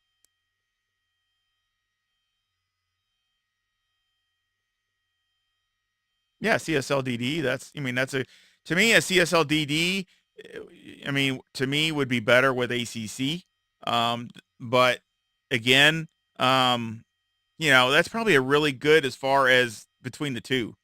Because again, it's the 6.5 Nm. So really, between the two is probably really on that borderline to where it's probably, good for both.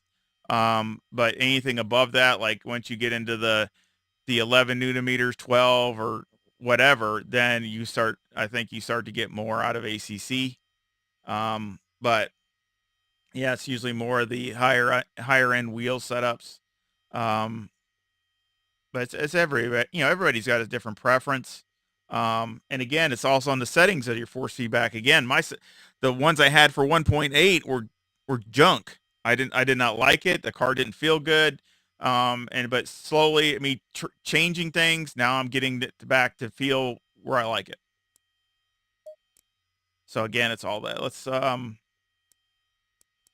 It needs more rotation, so I definitely need to go up on the sway bar in the back. Needs more rotation back there. Could go up in the springs also. That would help it rotate a little bit more also. But again, trying to find the more balance.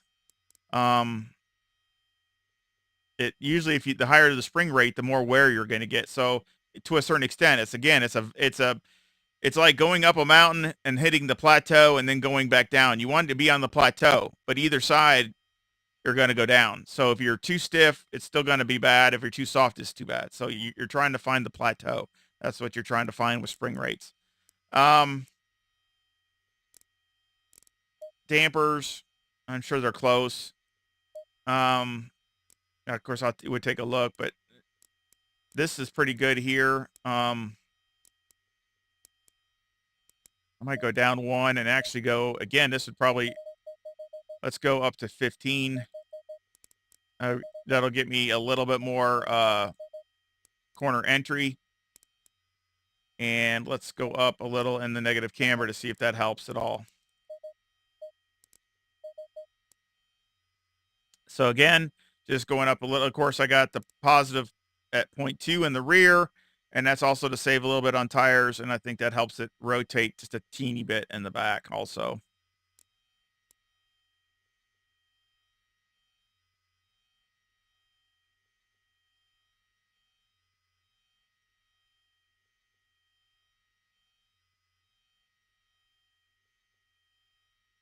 Hey, Warren. Yeah, looks like a killer kit. I've never tried the Moza, but it looks like that new deal that they got out with the new one. That's a really nice one. And I've seen, again, these guys that do like, boosted media, which I watch. He's probably one of the best as far as reviews and stuff. He raves about it. So again, I think it's really, really good. Especially for the price point, it's really good. But again, it all depends on what you like. There's so many wheelbases now they've come out in the last few years that are so good, and they've really jumped in their what they got and what they offer, and at a good price point. The thing with Fanatic, a lot of hard times is you can't get you couldn't get the stuff. Now they're starting to get better with that, but in the past, it's been so hard just to get it. And I hate to say it, but I'm really not a big fan of the Fanatec software. It's kind of a pain. To be honest, I really would like to get the Asetec. That's kind of my dream setup. I got the pedals already. I already got Asetec pedals, the Invictus. So I love these things. I would like to get the wheelbase because I've heard great things about them too, but it's just, money. The one thing I do like about Fanatec is I can change between my settings on the wheel in just a couple seconds, where I don't think I can do that with the Asetec. I don't think I can do that, so it'd be more of a pain in the butt. That's the only thing I'm really, hesitant about. I kind of like the Semi-Cube too because they do have some really nice wheels. So again, there's a lot of them out there that are so good. The Semi-Cube 2 Pro, and you got, of course, the Ultimate, and there's so many. I got the DD2. That's what I have. So I have the 25 newton meter Fanatec, the DD2.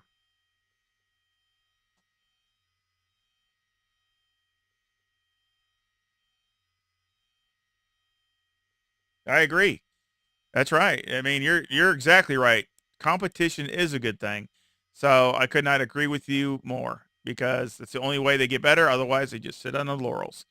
So maybe it'll make Fanatec wake up and say, wait, we got to improve our quality. We got to improve everything, or we're going to lose, you know, what we have. So again, you know, it is. And there's so many good pedal sets and so many good wheels. It's ridiculous. It's crazy. So it's all depending on what your price point is and what you're looking for. And it's a shame that,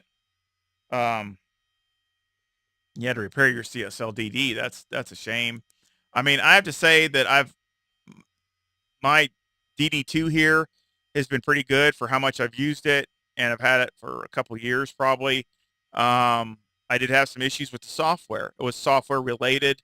I've had some issues with that, but now they come out with the fix. It was some with the coupling with the wheel, quick disconnect, and pretty much got that fixed. I did that on my own, figured it out, but it's been, you know, software was kind of a pain in the neck. But yeah, you know, it is what it is. Look at a replay, last lap. See what the speed is. I think it's like 140s, high 140s or something. Of course, I'm here in the States, so I'm still in the imperial, the mile an hour crowd, not the kilometers.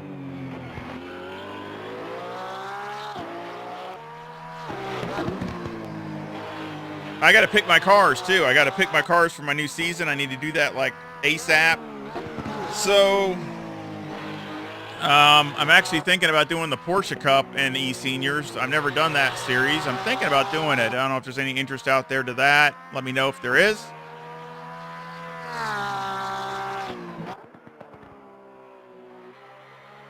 I've never done the Porsche Cup, so that'd be a whole different, you know, different setup. So I made a few setups for it, but not really concentrate on it. But you know, they really wanted me to get in the series and the seniors. So I don't know, I might do that. It works in my schedule.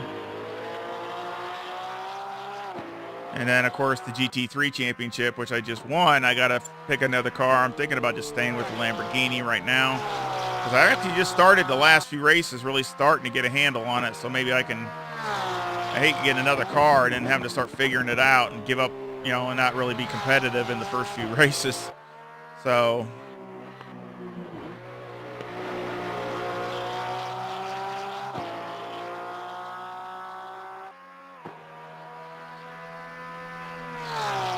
yeah, Derek Bird's fast in the Porsches, period. So that's why. And you got Chris Moses. He's going to race in Porsche Cup too. So that's who I was fighting with. He's fast in anything also.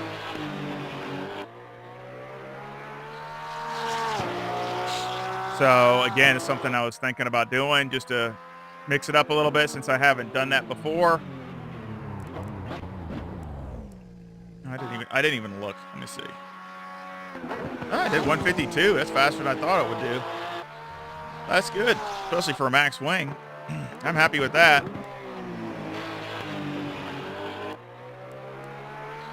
What's faster, the front straightaway, the front, or the rear? Let's go back. The front's a little bit faster, about equal speeds, 152 to 153. Okay. I was kind of curious which was faster, but they're both about the same. So he did a few changes.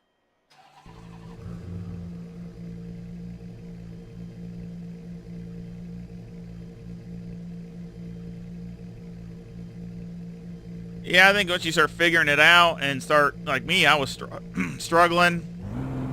But, you know, every race, it seemed like near the end, I was getting better and better and better. So, I mean, I could start off, you know, working on what I already have and trying to improve upon it and things like that, instead of starting all over again. So I'm kind of leaning towards just staying with the Huracan, you know, Evo 2. But there's so many good cars. Really, you know, with the Porsche, I really miss competing with this Porsche. So but I mean, like in Pan Am, I'm tanking with it. I just have done awful, just awful. I've struggled and struggled and struggled. But I really don't, I'm scared to pick this car again, because it's just, I'll end up not even being competitive. And I'm usually not that way. Porsche was usually my best car. In the 1.8, Porsche was Usually the best car. Of course, I like the AMG too. That's another car that's a great car that I really like. And again, it's totally different though. I mean, it's a car more, you know, it handles, but it's not the handling to me of the Huracan. But man, does it got a monster motor in it. I mean, that thing is a straightaway, really good down the straights.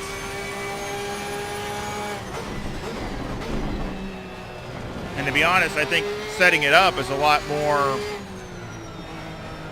not as complicated. You run just about max swing everywhere unless it's a fast place.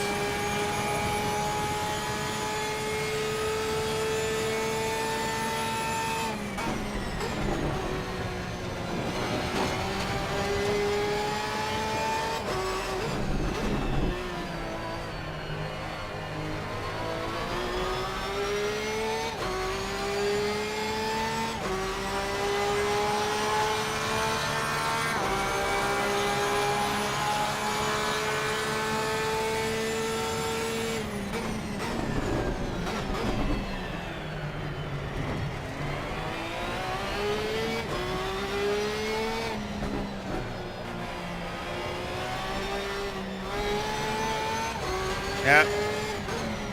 Definitely has more rotation now.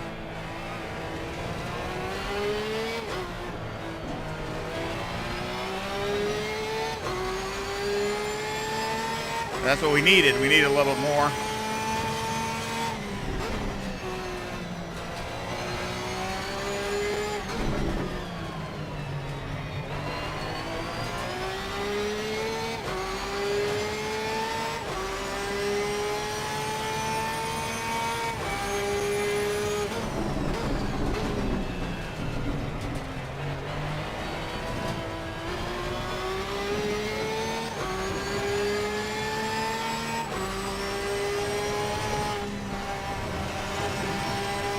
Yeah, much better through there.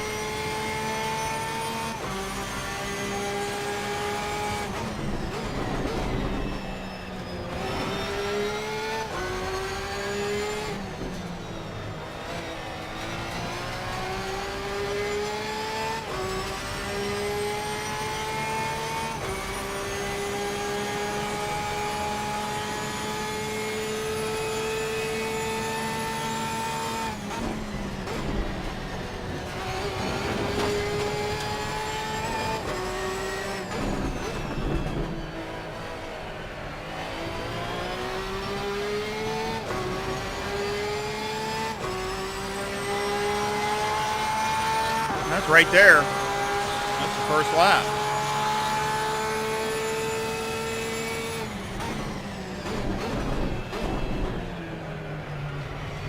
Hitting that wide.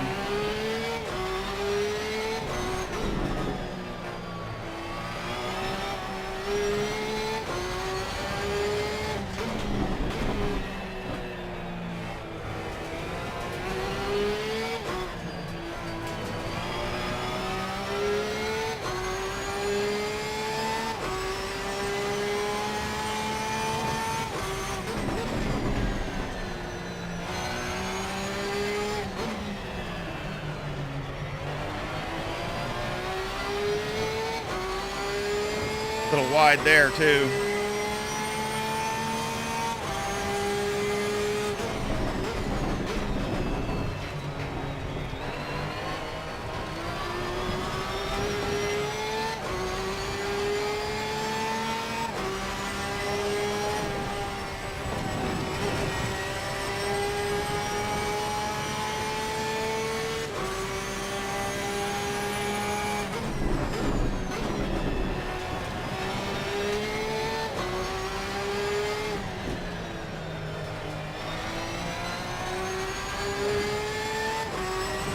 We do a better lap next time. Tire pressures are too high now on the right side.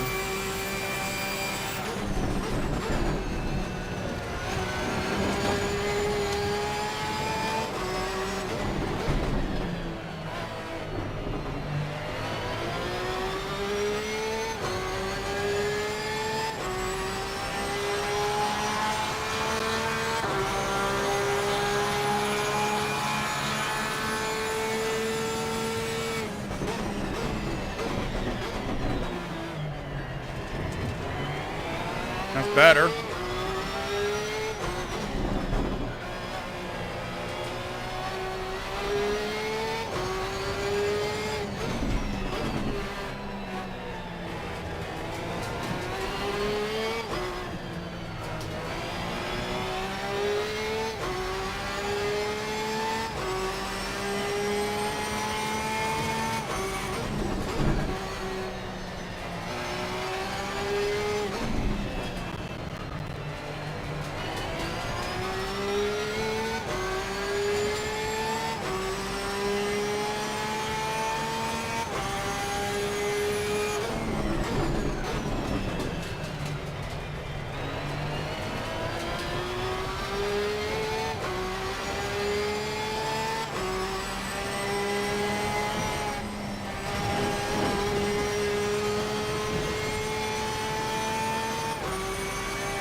Ah, dang it.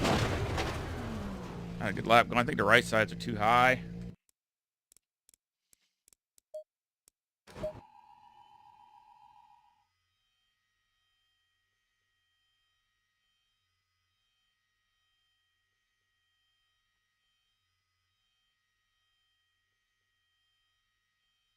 Yeah, I think that balance-wise, the Huracan's the best balance. That's why I like driving it.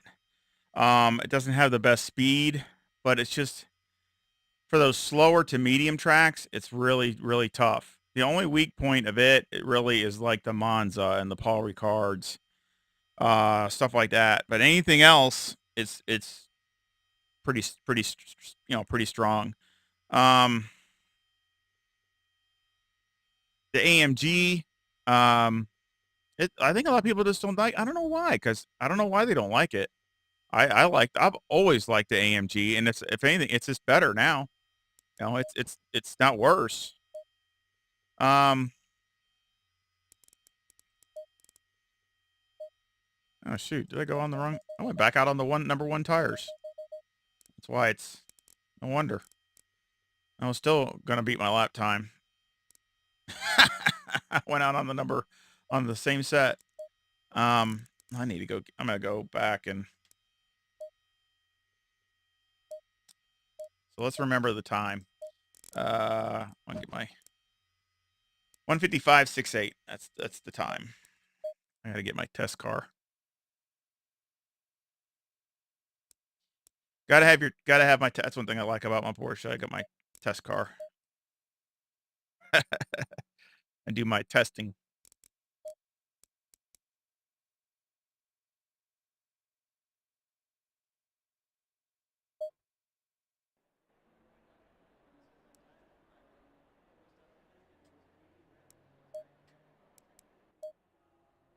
Load this back up.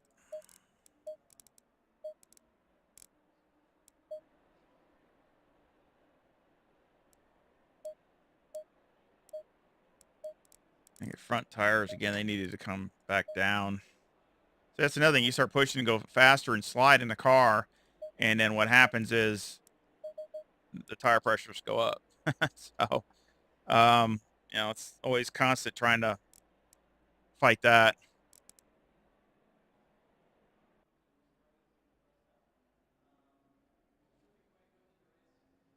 You don't like yeah, I love, I mean, there's really nothing I don't like about I really like everything. It just has good feel, um, sound. Again, like I said, I wish Kunos would be nice if they listen to me or take advice as far as just maybe some suggestions. I just wish they would have something to where they could have the transmission a little bit more prominent sound, the whining and of that. But other than that, I think the sound of it is great. I just like the feel of it. It's got a great feel to it. It really tells you what's going on, and it's fast. I mean, it's got got a great motor.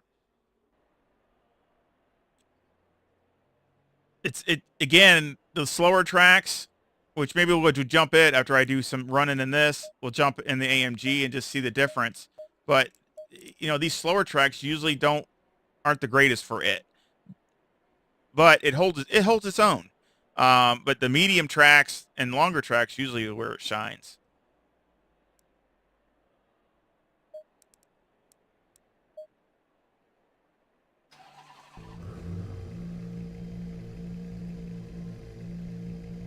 You're picky. I think, aren't we all? I guess we all are a little picky, I guess, right?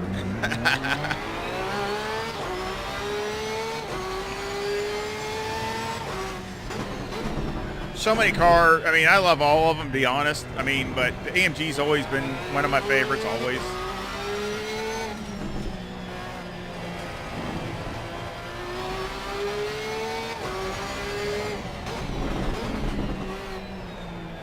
But that's why I've been so disappointed over the Porsche, because it's definitely well, I can't say it is now, but it's still really a favorite of mine. But I just got to get it competitive. I don't want to be out there and just can't be competitive at all.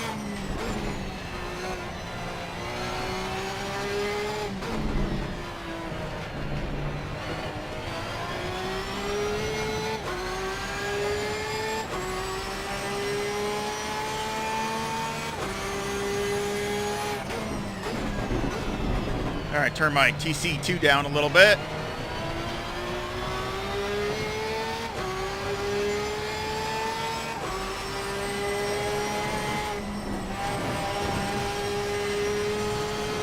Just love the way this Porsche feels when it's right.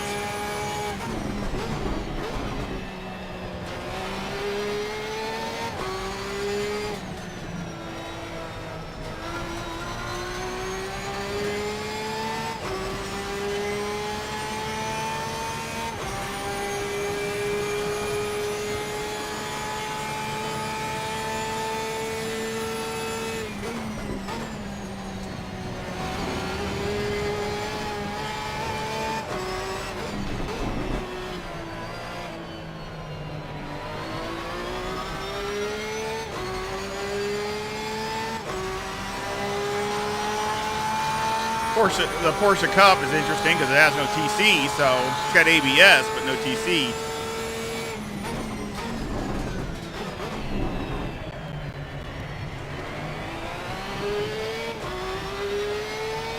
So a totally different animal than this car.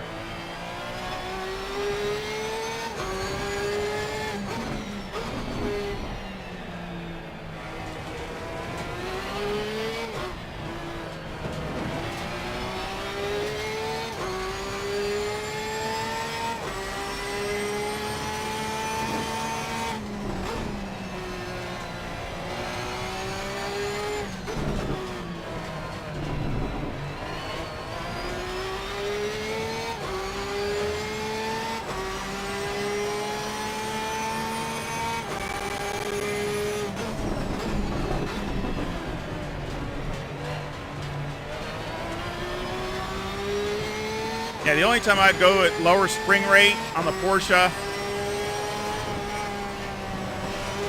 would be in the rain. If it was a full rain event, you know it was going to rain, I would probably go maybe one click or so less in a full rain event. But other than that, I don't think I would go less than what I got now at any place, really.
See what we can do.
That's a lot better.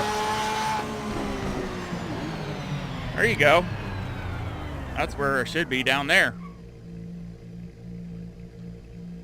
So maybe it could even go a little quicker.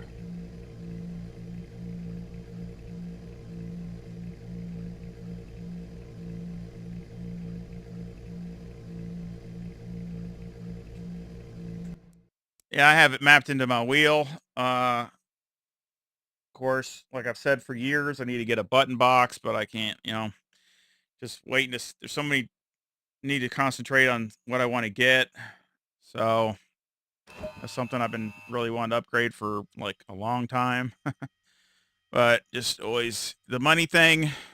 And I want a nice one. I don't like getting something that I don't really want just because of price. And then I end up having to get something else later and then it's even more money. So I'd rather get something I like right from the start.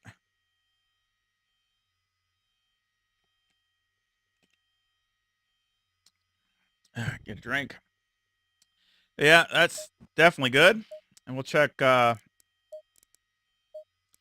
course, tire wear is going to be very minimal because I didn't do that many laps, but it still looks good. Um, again, and see, again, it's something that you can do. You can start off with TC2 at 4 or 5, and I turned TC2 down to 2 there, in the beginning. And then, of course, I could, if that was a race, kept going, I could have turned it back up after, couple laps, 2 or 3 laps, because then you're off the qualifying rubber, and basically turn it back up to try to help out on the rear tires. That's something that you can do and gain probably a couple tenths.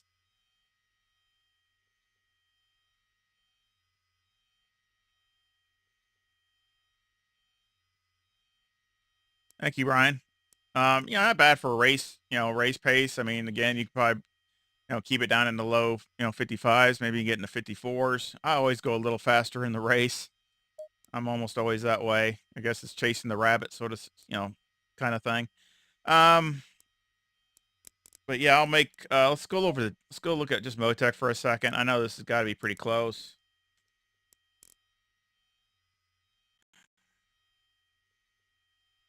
Oh, shoot. Did I not have, no, I don't. Doggone it. I forgot to get my OneDrive going. Dummy. See if it'll still work.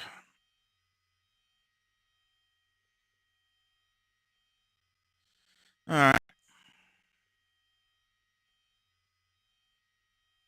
It doesn't look too bad. It's still pretty close. Um,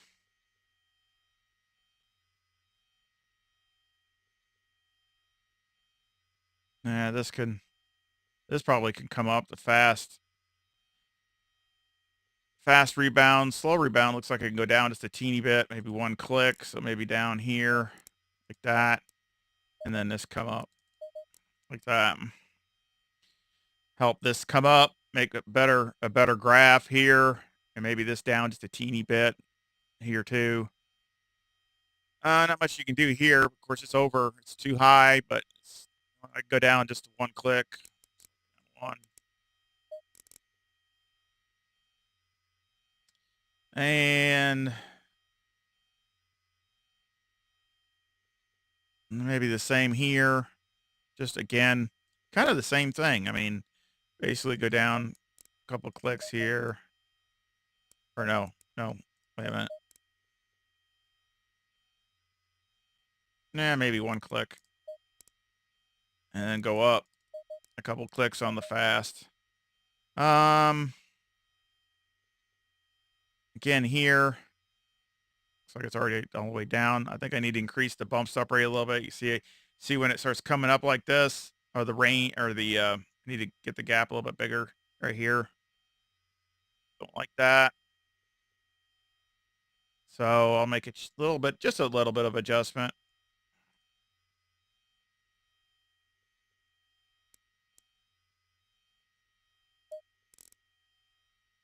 Probably here. It's probably hitting.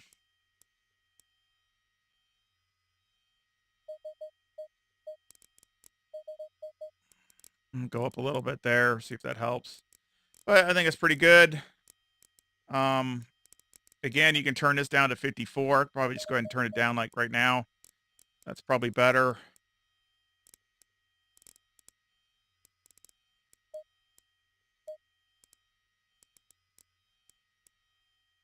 I think it's pretty solid. Make this a setup.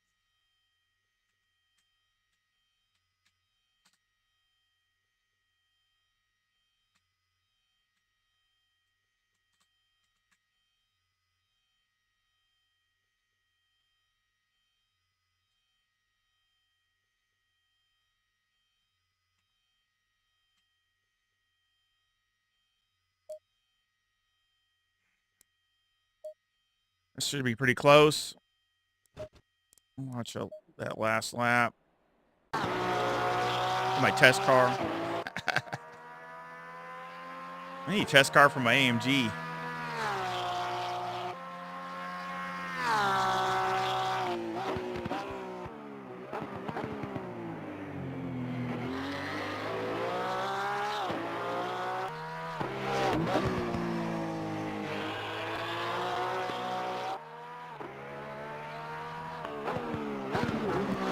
Isn't it a beautiful car? I mean, the thing's a beautiful car. I love the new 992 street version. To me, the best looking car probably on the street. Well, at least one of the best. I should say the very best, but one of the best looking cars for a street car is the GT3 RS. I think it's just sick looking. But I mean, I love the looks of the car. Of this GT3 R, it looks so good. Sounds good. Oh, I'm so frustrated. I wanted to get it to run better.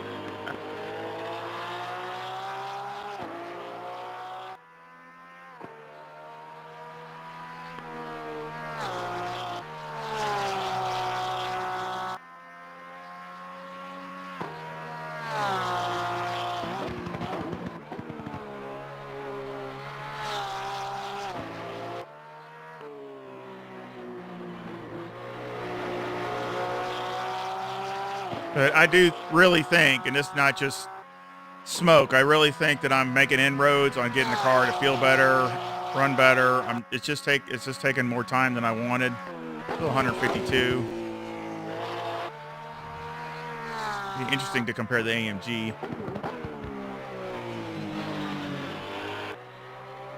A little loose there. I probably lost a little bit of time. Still really happy with the progress the car's making. It's getting to be fun again to drive. And I ran a 155.28. So let's go back.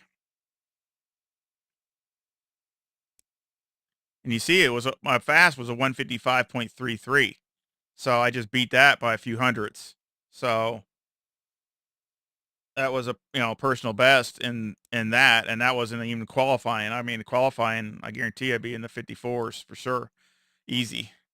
So that's definitely an improvement. So again, the cars, every time I do upgrades on the setup, getting to what I know it likes, it seems like I'm gaining time, but that's not even the most important part. The most important part is it's staying more consistent through a run.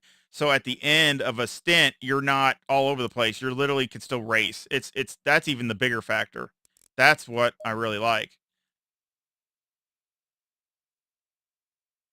Hmm. Don't remember that car. I remember it, but I don't remember the other stickers on here. Sometimes I think they add stuff that you don't not sure that they added.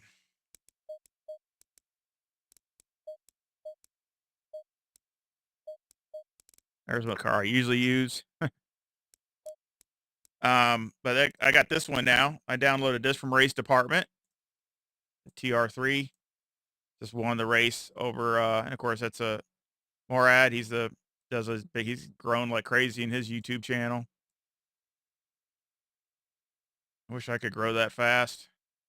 But yeah, that's a cool looking car. I think it's different. Great looking car. I just added that because it was on Race Department. Of course, there's one of the new liveries, a different. A lot. They got some killer ones in here.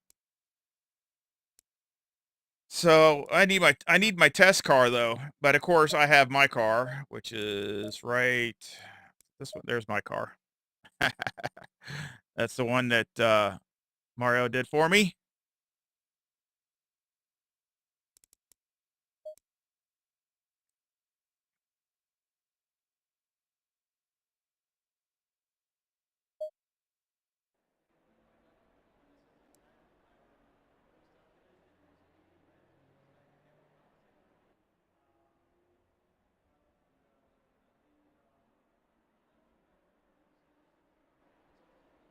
Yeah, they couldn't put the badge on the grill because they're not licensed. That's why they got to call it something different. That's why, they can't call the AMG the AMG. They got to call it that. But I still think it's a great, I think they did an absolutely fantastic job with it from all the reviews I've seen, the way it sounds and the way it does. I mean, if I was, had more time to play with AC and stuff like that, I would definitely buy it. I would because I'm a big GT person. That's the cars I'm more interested in. I don't know why. I just like them because I guess I got different sounds, their own personalities. They look different and they match the cars that I know they're a lot different. Don't get me wrong, but still they do have some similarities with their street brethren. So again, I guess that's just the reason I like it. That's just always the way I've been. Um, let's see. There's the newest one I have. So I do have one. That just came out not that long ago. So again, it very strong car even here. I'm curious. I think I'm going to go up on the spring rate on this car too and see what it does. Let's try something a little different.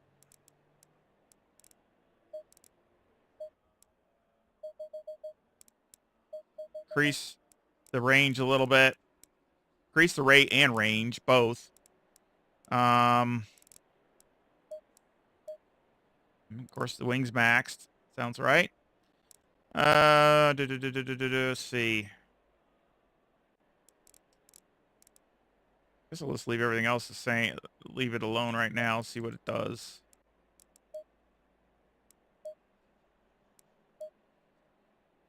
Curious. I think I'm gonna do this. I'm gonna there increase the negative toe just a teeny bit and go up a negative camber. I'll leave the back end alone. Let's try that. Let's see what it does. I gotta get rid of some of this stuff here. Gotta do some housekeeping. Like this. Get rid of that. Get rid of that. Get rid of that.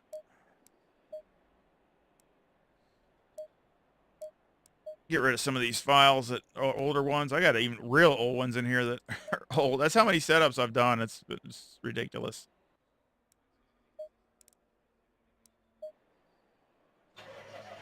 Now see, like now I can switch on my wheel to the AMG, which I have a dedicated setup for that on my wheel part, and that's just I can just a couple clicks and I'm down where that's set. So everything's set to that car. So that's what I like. Where if I went to Azatec, I got to go into software and change it. I mean that's the only thing to be kind of a pain.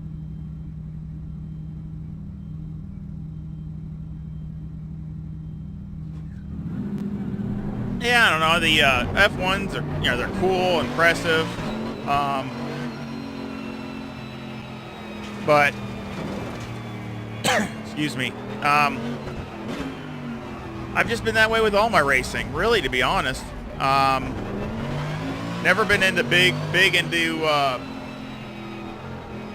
prototypes. I mean, I like them. Don't get me wrong. I'm not saying that. They're just not my favorites.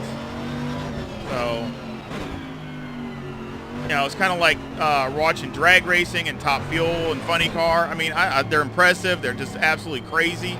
But I always have liked like a pro stock, pro modified type thing better.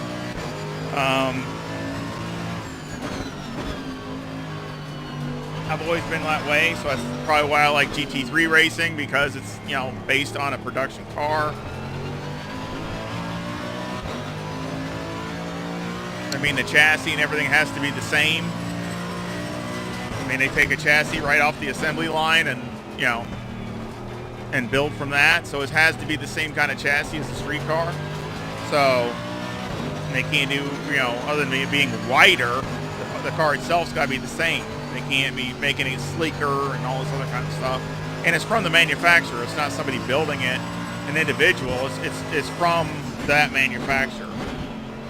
So it's got to be certified by Porsche or AMG or whatever. You know, they got to certify it to where that's their car, and then FIA approves it, and blah blah blah. So.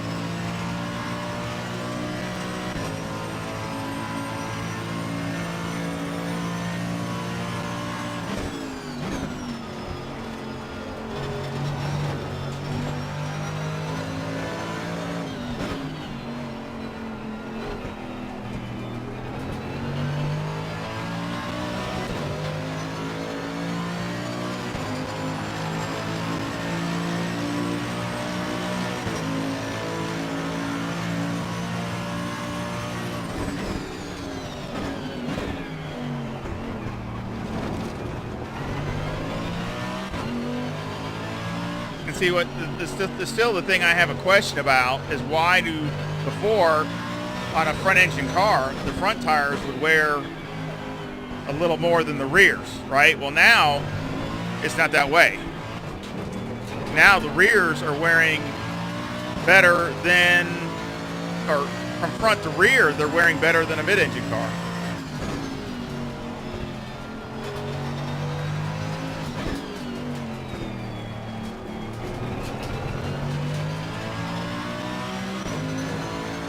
So I just have questions about that. I really don't know.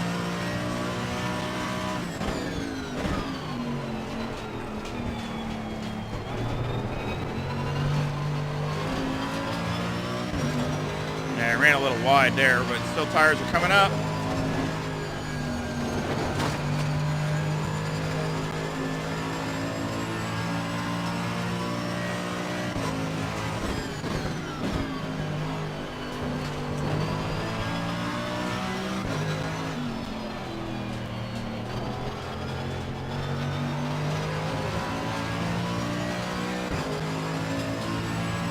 I think a lot of people also don't like the long nose of the AMG. You know, maybe they'll hit somebody where a Huracan or Porsche or Audi got a real short nose on it, so they can, you know, easier to know where it's at. That's another possibility.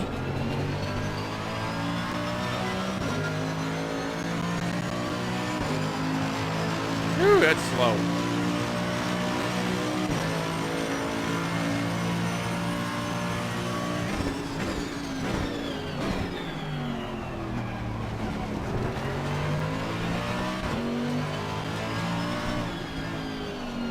We can do better than that.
Better. We can do up here.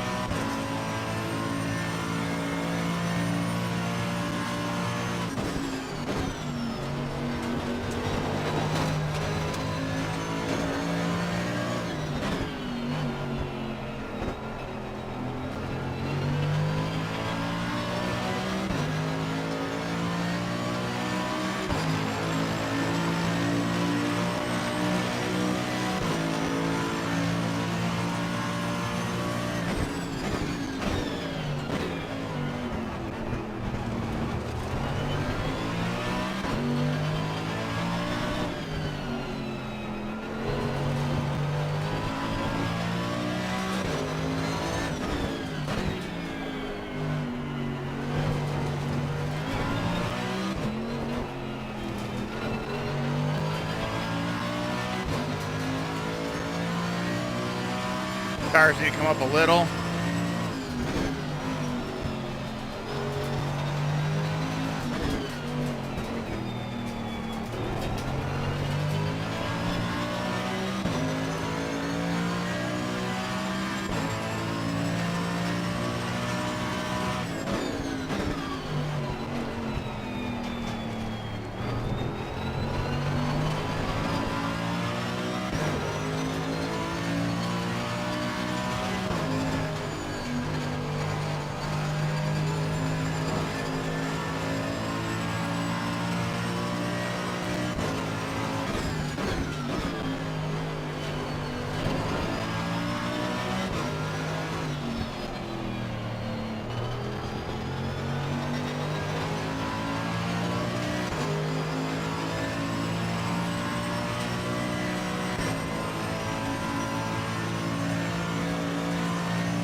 About the same time.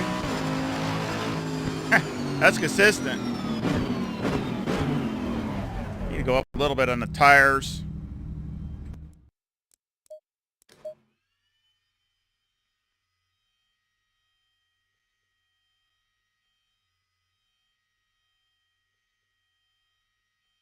So would I. I can't tell you how bad I'd love to see some other tracks. That's another. I know they're busy, so I know I know Kunos is small, so I try to, you know, cut them some slack. But I really wish we could get some more tracks. I really do. Especially ones that should be in the game because it's part of their series anyway, and they're the official game. So, there's it really needs like a 2 or 3 track jump. I mean, I think the one that a lot of people want was Magna Cores, which I'd like to see that. I'd like to see, a Sebring, or at least maybe not all of them, but it'd be nice to have like 2 more tracks in the U.S. for that series. I mean, you got Sebring in Virginia. I'd like to see those tracks, and I know Road America there too, and Sonoma. I mean, you got so many tracks that's missing here for the U.S. series. It's ridiculous. You can't even. I mean, so I don't know. They really need a big push on tracks. I mean, the last update with the Valencia, that's great, and I love that track's fun. It's a great track, great job. I mean, they just top notch. I just wish we could have a few more.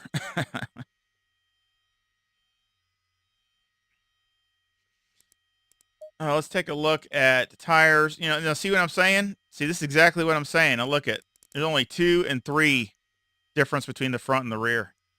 So really, the front, the front engine cars wear the tires better than mid-engine cars. I don't understand that. See, and before, the front engine cars would always have a little bit more wear on the fronts, right? Especially if you went to Zandvoort. If you went to like a Zandvoort or Barcelona, the left front, you would kill it.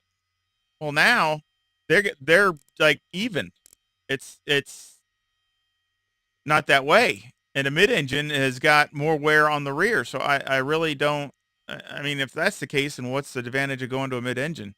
I thought the mid-engine was supposed to be better. I mean, isn't that why Team Corvette went from front engine for, first mid-engine Corvette in history to the C8? I mean, I don't really understand. I mean, I'm kind of confused by that whole thing. So, but I don't understand why, if that's the case, why they even switched. So again, there's some things with ACC that I question. I don't really get, but this makes it where your tire wear is going to be very good. And the BMW, it's going to be good, and the Aston Martin's going to be good. If the AMG's good, it's probably the hardest on the rear tires. Probably. I would think it's the hardest out of all of them. Again, it looks like it could go even a little bit more.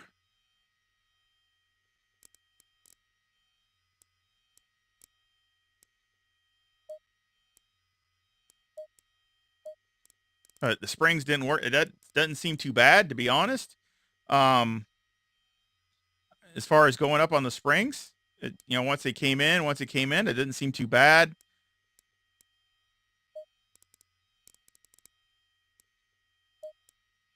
Electronics, I got it at 4. Of course, they don't have a TC2 in the AMG.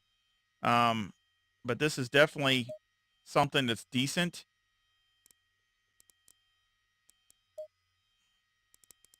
You could go down on the brake bias. I really don't. It's something we could try it. I'll go down 1 click, or 1 point, to get the rear end working a little better. Go up to another 2. And that's about it. Very small. I'm sure there's not too much here changes, but I'll check maybe later. Let's look at a lap.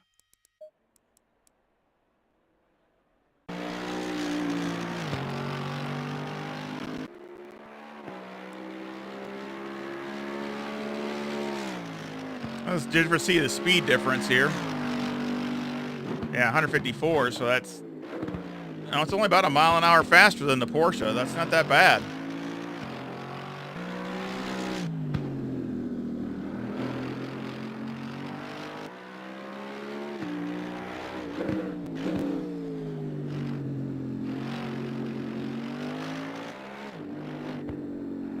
I always love the AMG. I think the AMG just is a great car.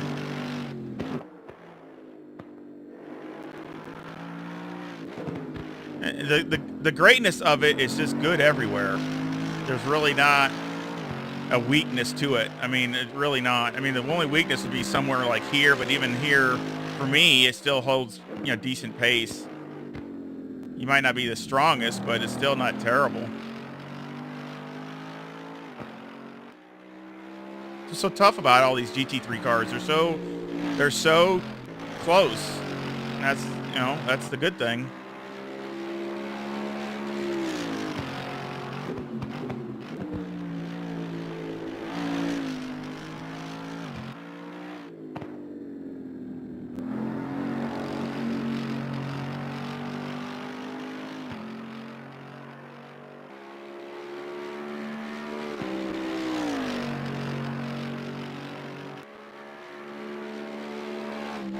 $153.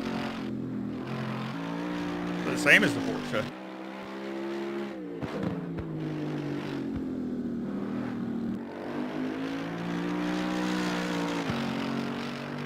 They're both max wing. So that's good. Yeah, you gotta love the sound of the AMG. That's another car I could listen to. I mean, I guess it's, if you think about it, it's like, I like all the naturally aspirated cars, I guess. I've just thought, because you look at it, the Lamborghini, the AMG, and the Porsche, they're all naturally aspirated.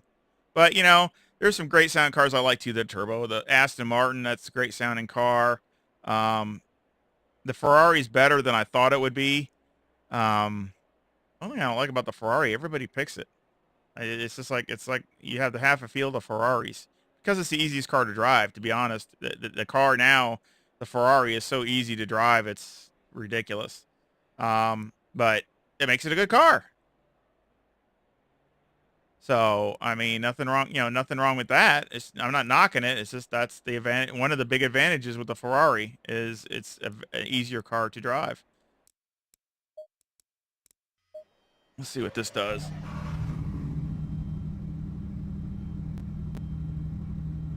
Yeah, they could have some downforce bugs, I think. I mean, maybe they're sorting through them and doing them a little bit at a time. Of course, the more data they get from the real racing, the more they can fix things like that. Of course, Spa's this weekend, so I wouldn't doubt if they see some stuff from this race. Which, like I said a couple times, if you've joined, Porsche's first and third, and for the Spa tomorrow. So, Ferrari second. So we'll see what Porsche can do, though. Lamborghini's up there too. The car that actually looks like it's struggling the worst is AMG at Porsche at Spa. They didn't hardly have any cars up there. So but in the race they might be great. So see, that's the thing. I'd always rather be better in the race than qualifying. And when you got a long race like that, yeah, I mean, you know, big difference than a sprint race.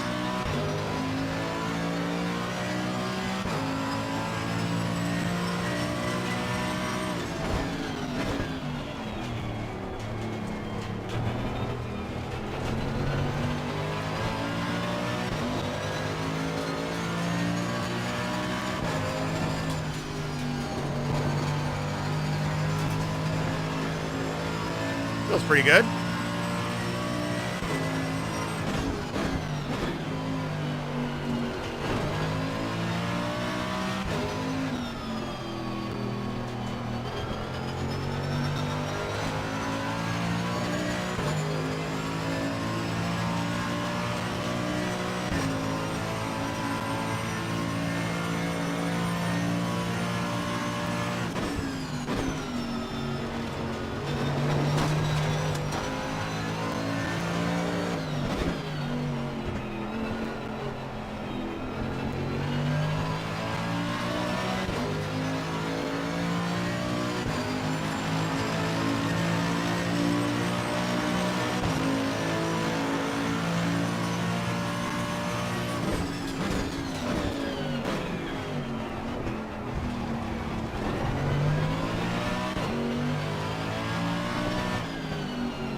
Not too bad for the first lap. We'll see.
That's close.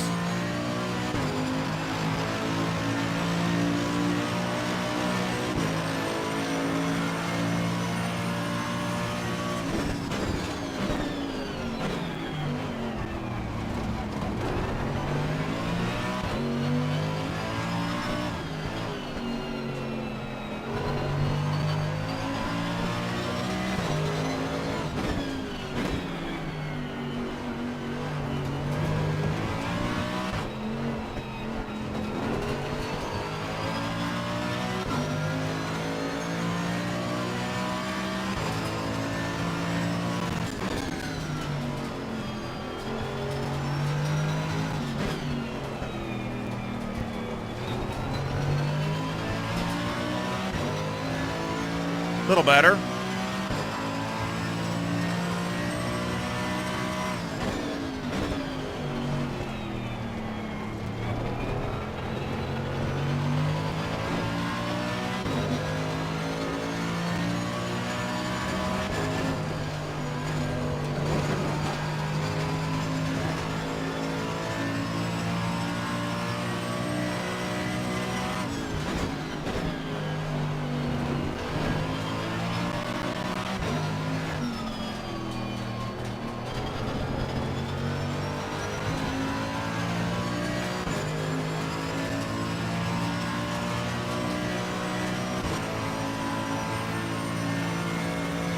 Do one more lap.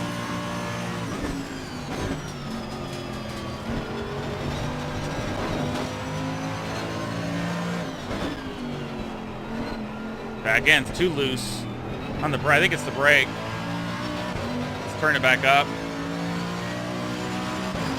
Yeah, back end's coming out too much.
See if it's better this time.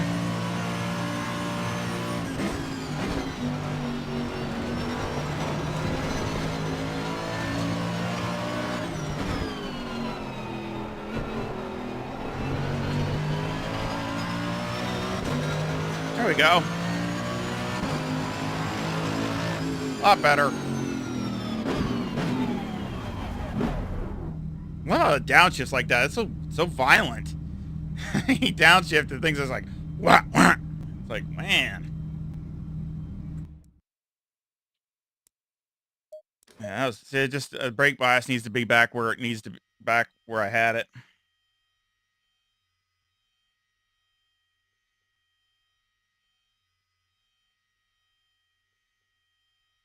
You're gonna see Fords and Chevys. You're gonna in Europe too, because they're coming. So next year, they already got teams lined up doing Ford and Chevy both. And I know they're in the WEC. They might be in the over in this too. But I know they're coming. I know they already got teams lined up for over there for the Corvette and the Mustang. It's too bad Nissan doesn't do anything, but I mean they're kind of just stagnant. They haven't really, the GTR is the same. Really, that's a shame because I always like Nissan. Um, I don't know what to say with that. It's a shame, but it's like Bentley, big car, but it's expensive to run because you're taking a car that's, that from the base is you got a lot to do to it, so it's probably a lot more difficult to run that car. Now a lot of these teams, these are most all these teams are like funded by private individuals, with sponsors, but the sponsors could be that guy's company or whatever. Um, they got to look at it as what the cost is and what is it affordable to upkeep the car for doing a season, and things like that. I mean, that's why like when BMW came out with the M4, if you watch some of the tech stuff on that when it first came out, they were always talking about how the motor can last this long. You don't have to do service till this. I mean, all this is so cost to keep the cost of the car lower, to run it for a season. Because I mean, to run those things and run them all over the world and do all this different stuff. I mean, that stuff's got to be astronomical. I mean, it's crazy how much money they spend and all that stuff. Um, it looks like it could use a little bit more negative camber, to be honest. At least the front. The rear looks good, but the front actually looks like it could maybe use a little bit more.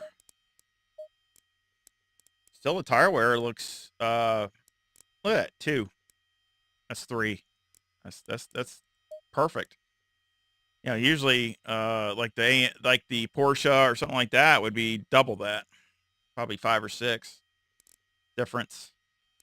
I'm gonna put this back to 58, and I'm actually gonna turn this down a little bit because that's for me personally. You can put it wherever you want, but I don't like putting a lot of inputs into the steering as far as turning. I like it very reactive, so I turn it down. Uh,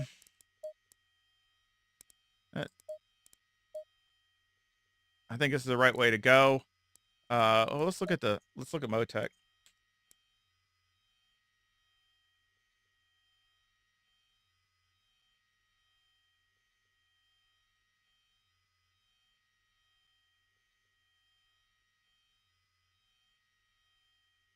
I bet.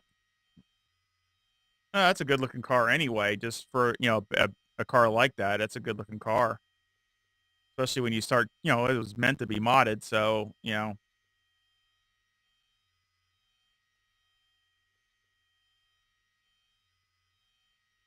doesn't look too bad there. That's still too high, but I can't really do nothing with it.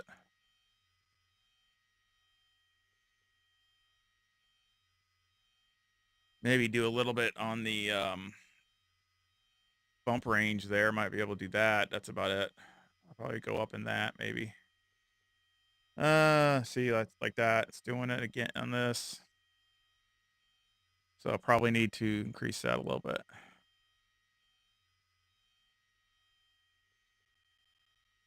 Other than that, it doesn't look too bad. It's close.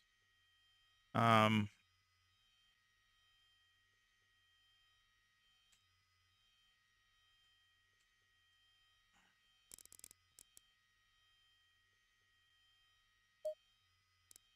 here, probably go up just a little. And here, go up a little more. There. The only other thing you could do, which I think I would do this, I'm going to knock that down one click. Because it's got plenty of turn in.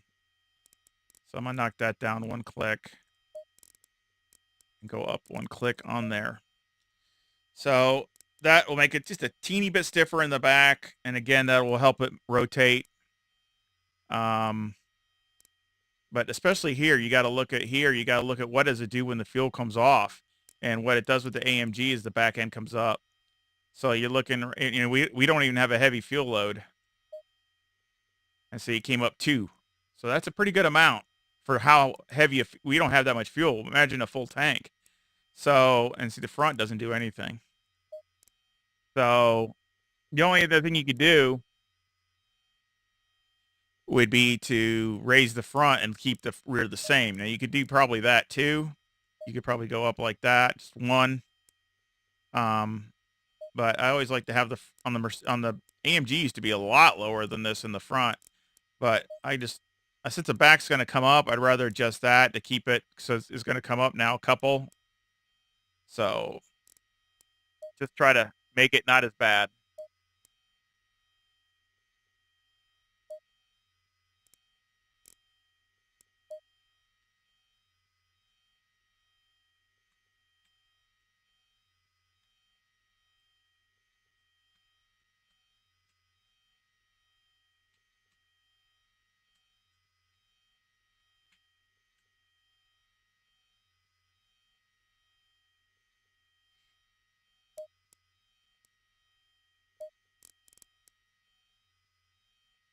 Pretty soon I'll be able to purge a lot of these old setups out, because some of these old ones were, I kind of kept in case of a console, but now since they're updated, I can really start going through all my cars and start purging all that stuff out, because there's no sense of keeping it.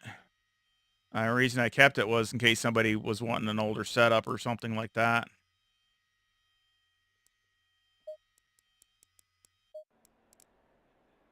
So let's look at this last lap.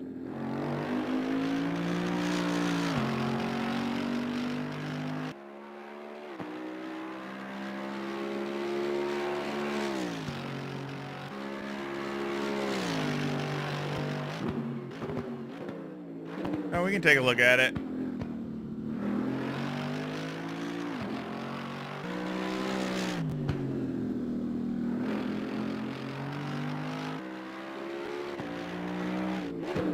So what does everybody think what car I should go with my season? I mean, that's the thing I'm really kind of... I'm leaning good to sticking with the Huracan since I won the championship anyway in that and E seniors, but I just, trying to decide if I should try something different. But, there's some cars I'd like to try, but I really don't want to try it and be at ground zero, so to speak, to start the season. It's just, I did that with the Huracan Evo 2, and I really don't want to start doing, if that was the case, I should have already had some setups lined up, or something really dialed in already, because it's, season starts in a couple weeks. Not next week, but the week after. So I need to do something. AMG is a possibility just because I know the car. So again, that's a car that I don't mind running. The Porsche, of course. I really like the Porsche, but I'm just scared it's going to bite me. And of course, stick with the Huracan. It's really my top three choices. I really would like to go with the McLaren Evo. That's a great car, but I just don't have enough time in it to get up to speed. So, on all the tracks. And, the Ferrari, I love the car, but that just, everybody's got it. Oh, I don't know. And I know it runs good, but it's hard for me to get by the looks. The Ferrari's one of the best looking cars in the front and absolutely one of the worst looking cars in the back, in my opinion. So I just, I guess I'm just picky about stuff like that. I love the way it drives, sounds okay, but I just, the looks of it are like, You're one of those either love it or hate it things.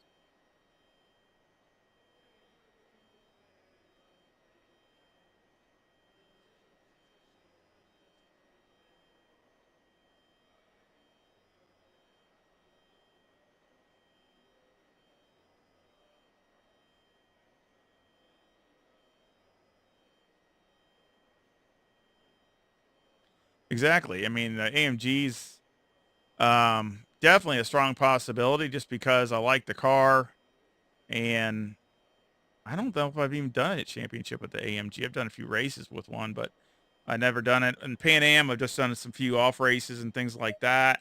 But I'll have to. I just really, a lot of it just depends on, what's popular. That varies too. So I was happy with the time there. That was a really good time. As far as just for that car for the AMG, we had Barcelona. So let's see what I got. I don't even know what I have for the car. Of course, I don't know if everybody's seen it, but you got some really cool liveries for the AMG with the grassers and all these K-Pack, which is always one of my favorite. I love that. That's a great looking car. That was at Spa. He was up there too. He qualified. They qualified pretty good up front.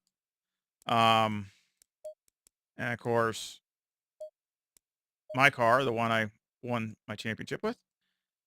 So let's go. I got a 144.57. So I've run it here. So let's see what I got for setups.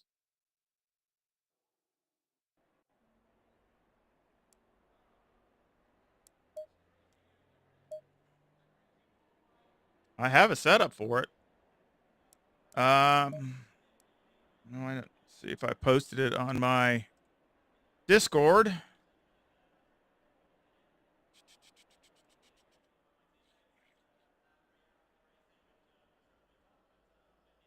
It might not be on here.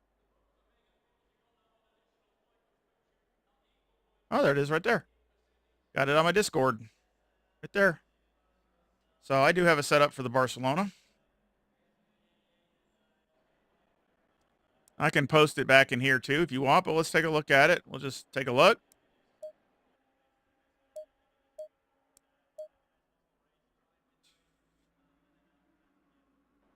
See how it goes. Barcelona is it's kind of a tough place.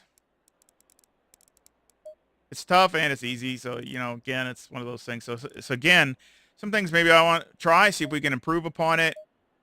One is, yeah, definitely some things. definitely some things. One is, it's got the doesn't have a it's all asymmetric, so it's all the same on both sides, which I usually run different. So let's throw the kitchen sink at it and see what it does. Yeah, I'll put the Discord link in the. I have it all my videos. I have a Discord link in the description. So it should be in any of my videos if you want to get on Discord. Join my Discord. But let's look at this because I think there's room for improvement. Let's see what we got. I mean, we'll just take this thing out the way it is right now. We'll just leave it the way it go, the way it is, and let's try it. I got a feeling I can improve upon it though. So let's just make a few laps. See what we got. Not gonna change nothing. Of course, I'll go to I can just go to my wheel and change which one, because obviously like the Porsche, I think the ones I got right now, the Porsche, Lamborghini, the AMG, and the Ferrari I got wheel setups for those, so I just go right to them. And then I got another setup that I just use for everything else.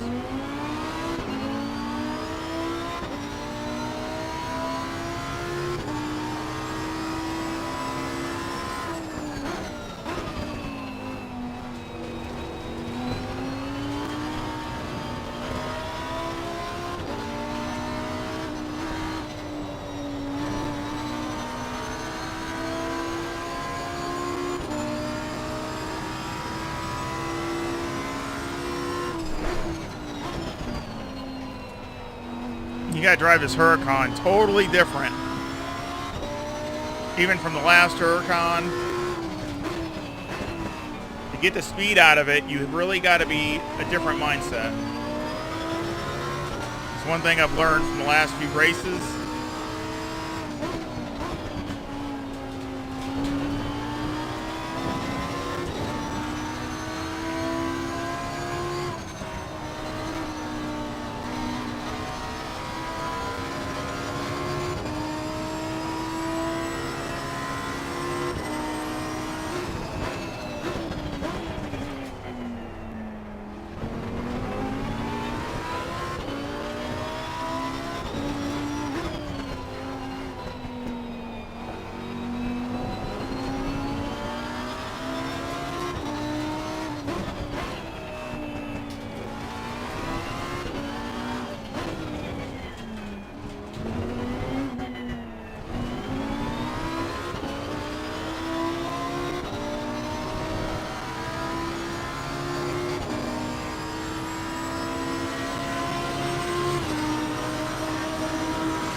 So make a few laps just to get a base.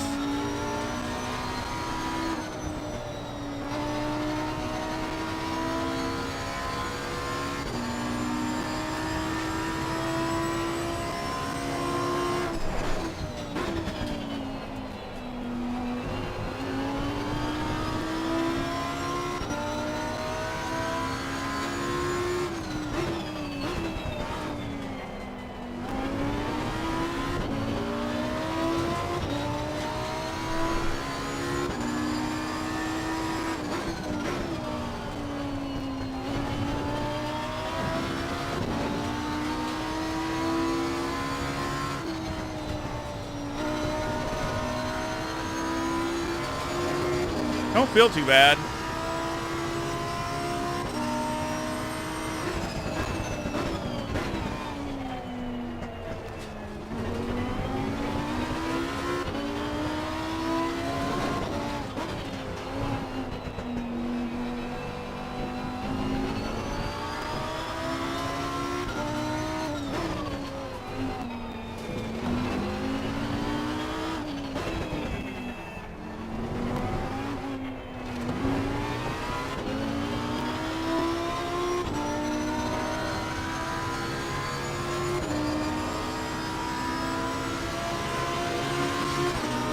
Not too fast.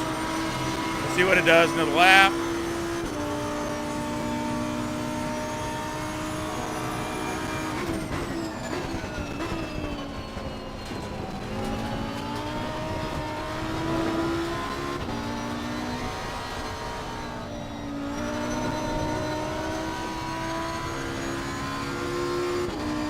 Better, but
that gives an idea anyway. By mid 45. See if we can get any more out of that. It's really weak in the first section. You got to be faster through there.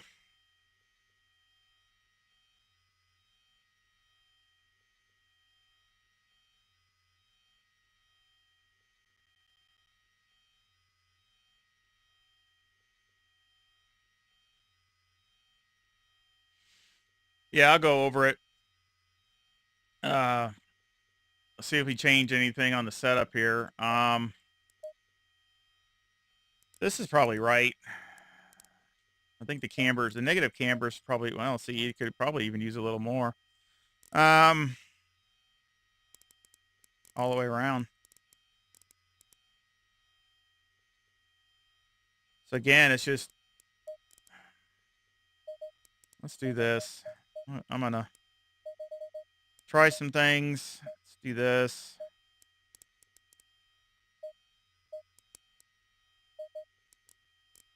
Go up one there. One there.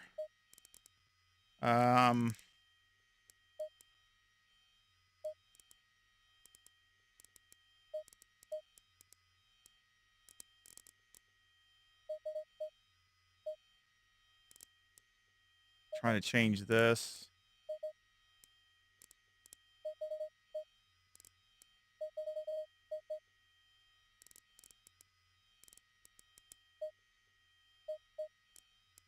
Okay. Oh.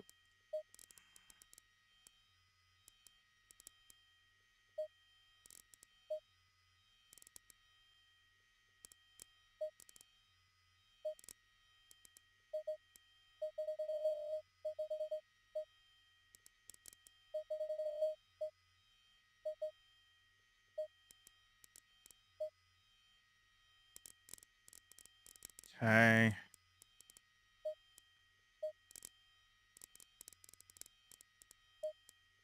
I'll check that later. Not too worried about that. See, what does it do? And see, that looks like it's going to come up. It's the rear end comes up one. Let's go up about 30 liters.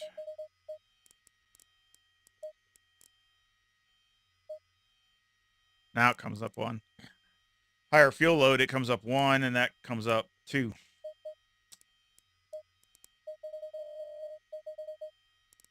So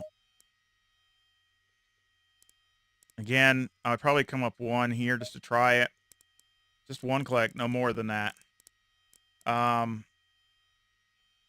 Go up two there on the wing. Get some more grip.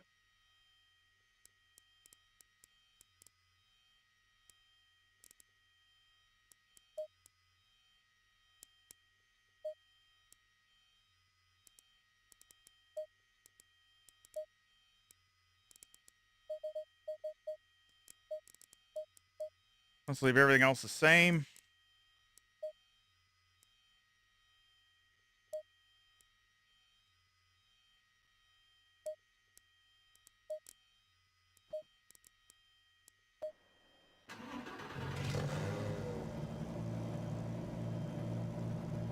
Let's see what it does now. Let's see it. I've gone completely the wrong way.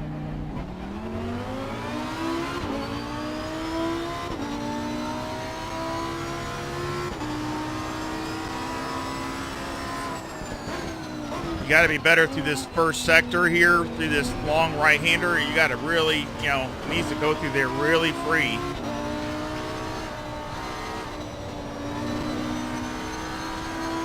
It's not too bad for cold tires.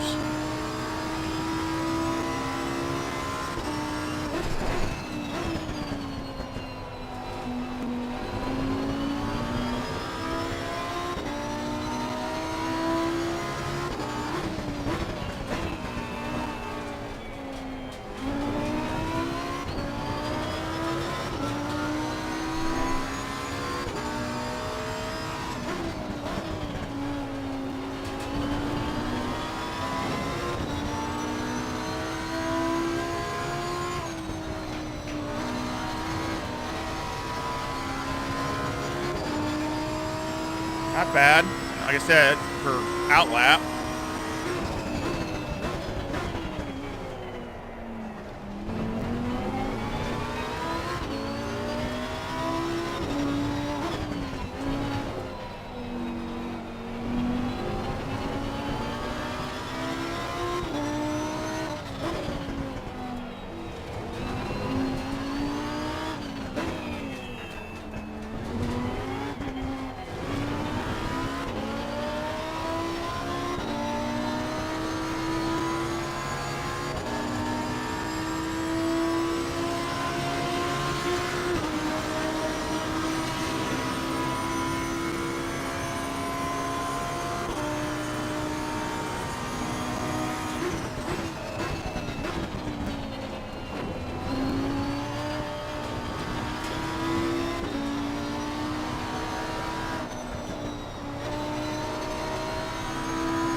Doesn't feel too bad.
Better. See what it does next lap or two.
one more.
Didn't mean to go over that, but at least it will.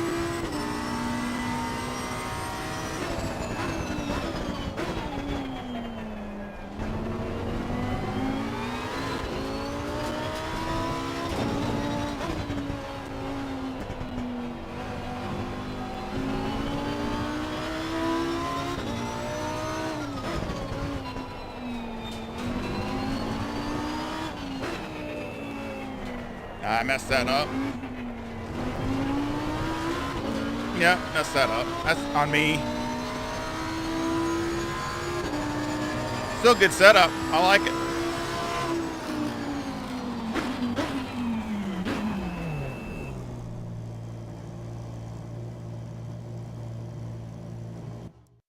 Take a look at Motec.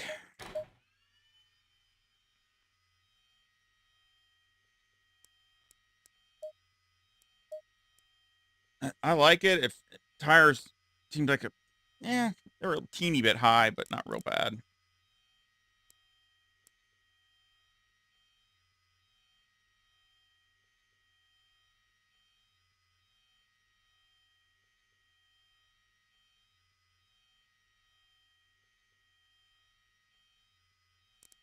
So I think it's a good setup. Again, let's go over Motec.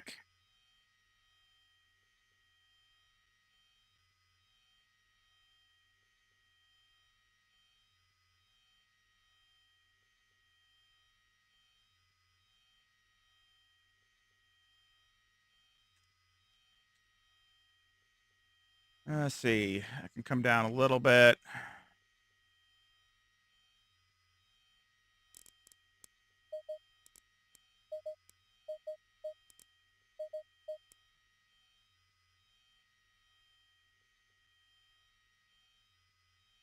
It's not real bad. It's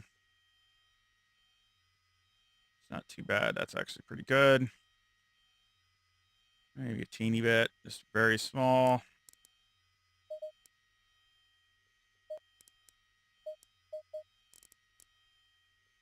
Okay. That's something I need to change.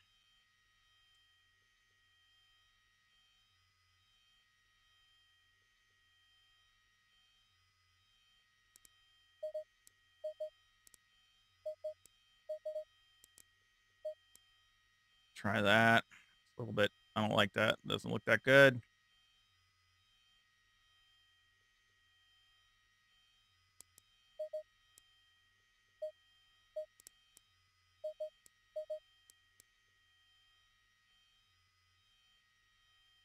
This needs to come down. And again, change the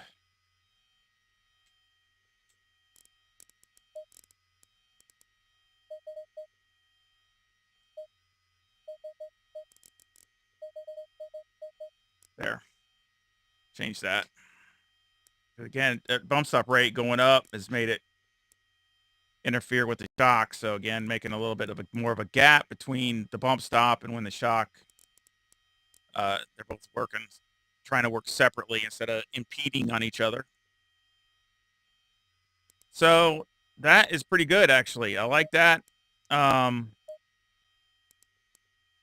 Any suggestions? I mean, really, with here, um, the tire wear looks good. See, that looks better. A little bit more of a spread right here, both sides.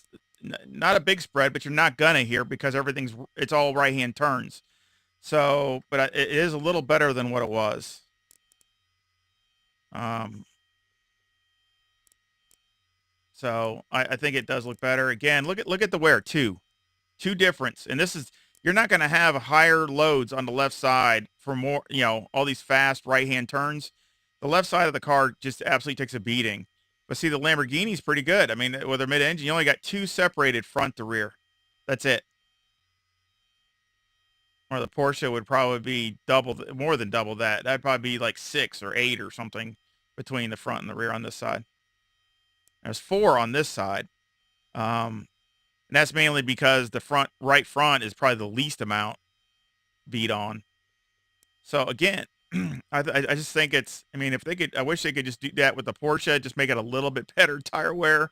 Maybe they'll get that from Spa. Maybe Porsche, the manufacturer, will have some better, better data, so they can have, maybe they've worked on that. I hope, please.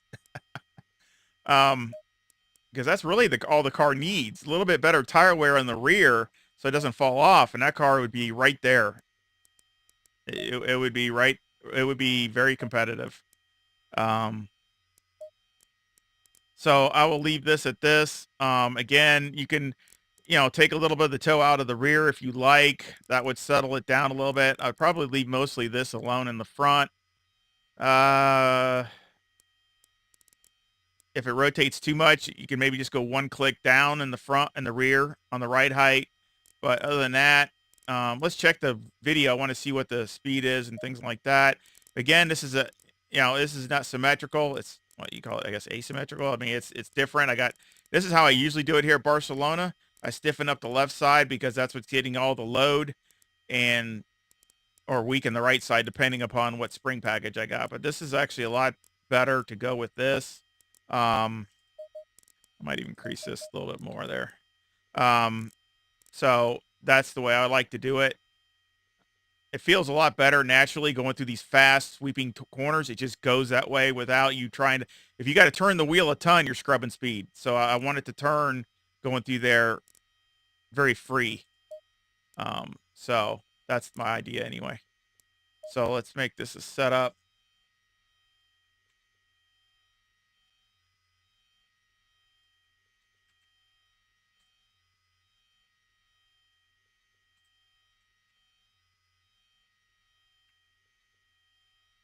Okay, now for, hope he's still here.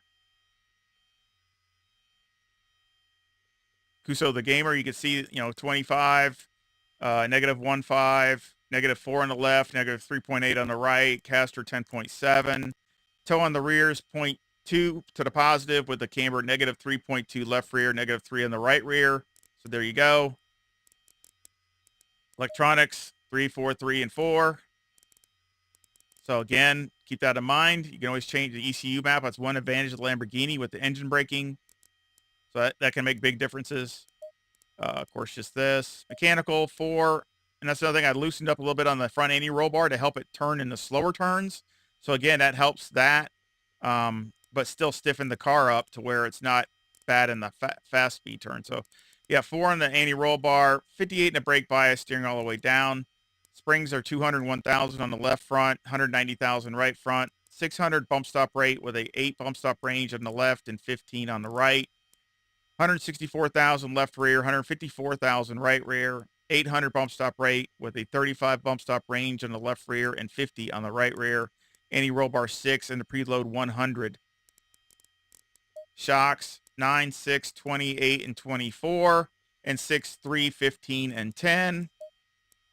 Of course, you can pause this to get it if you need to go back. 55 in the front, 68 in the rear with a 10 wing and a 4 and a 4 and the brake ducts. And if a front aero variation is a 1.1 to the positive. So there you go. Let's look at the laps. Now this was with a lower wing before on that 145.5. Oh, 145.6. I'm sorry. So let's look at the speed difference. 164.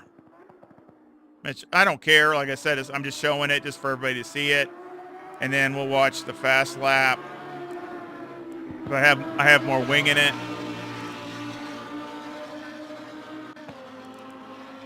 So this is with the 10 wing. We'll see what difference in speed.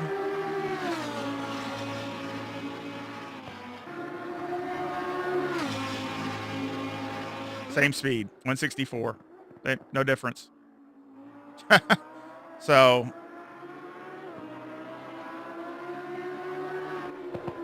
I'd rather have more wing if the speed's going to be the same, because then you can get more aggressive with it in other places.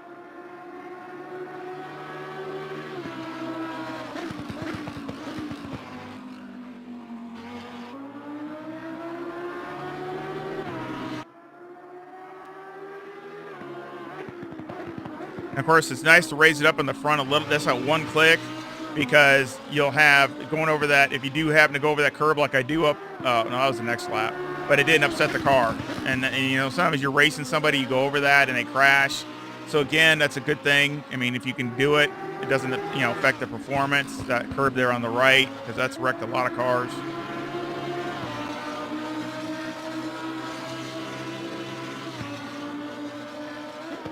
And then, of course, you have this, where that curbing up here on the right-hand side has wrecked a lot of cars, too. So I don't know if it would...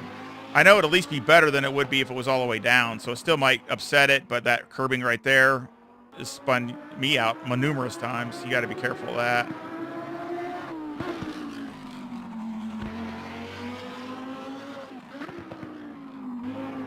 I could have done better through here. But, like I said, it's definitely... feels a lot better, and I think it's a good, you know, you can get it in the 44s for sure in race pace. So let's see if it does 164 again.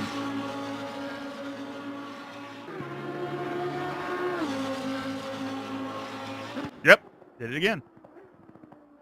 So I will put the link to that setup in the description.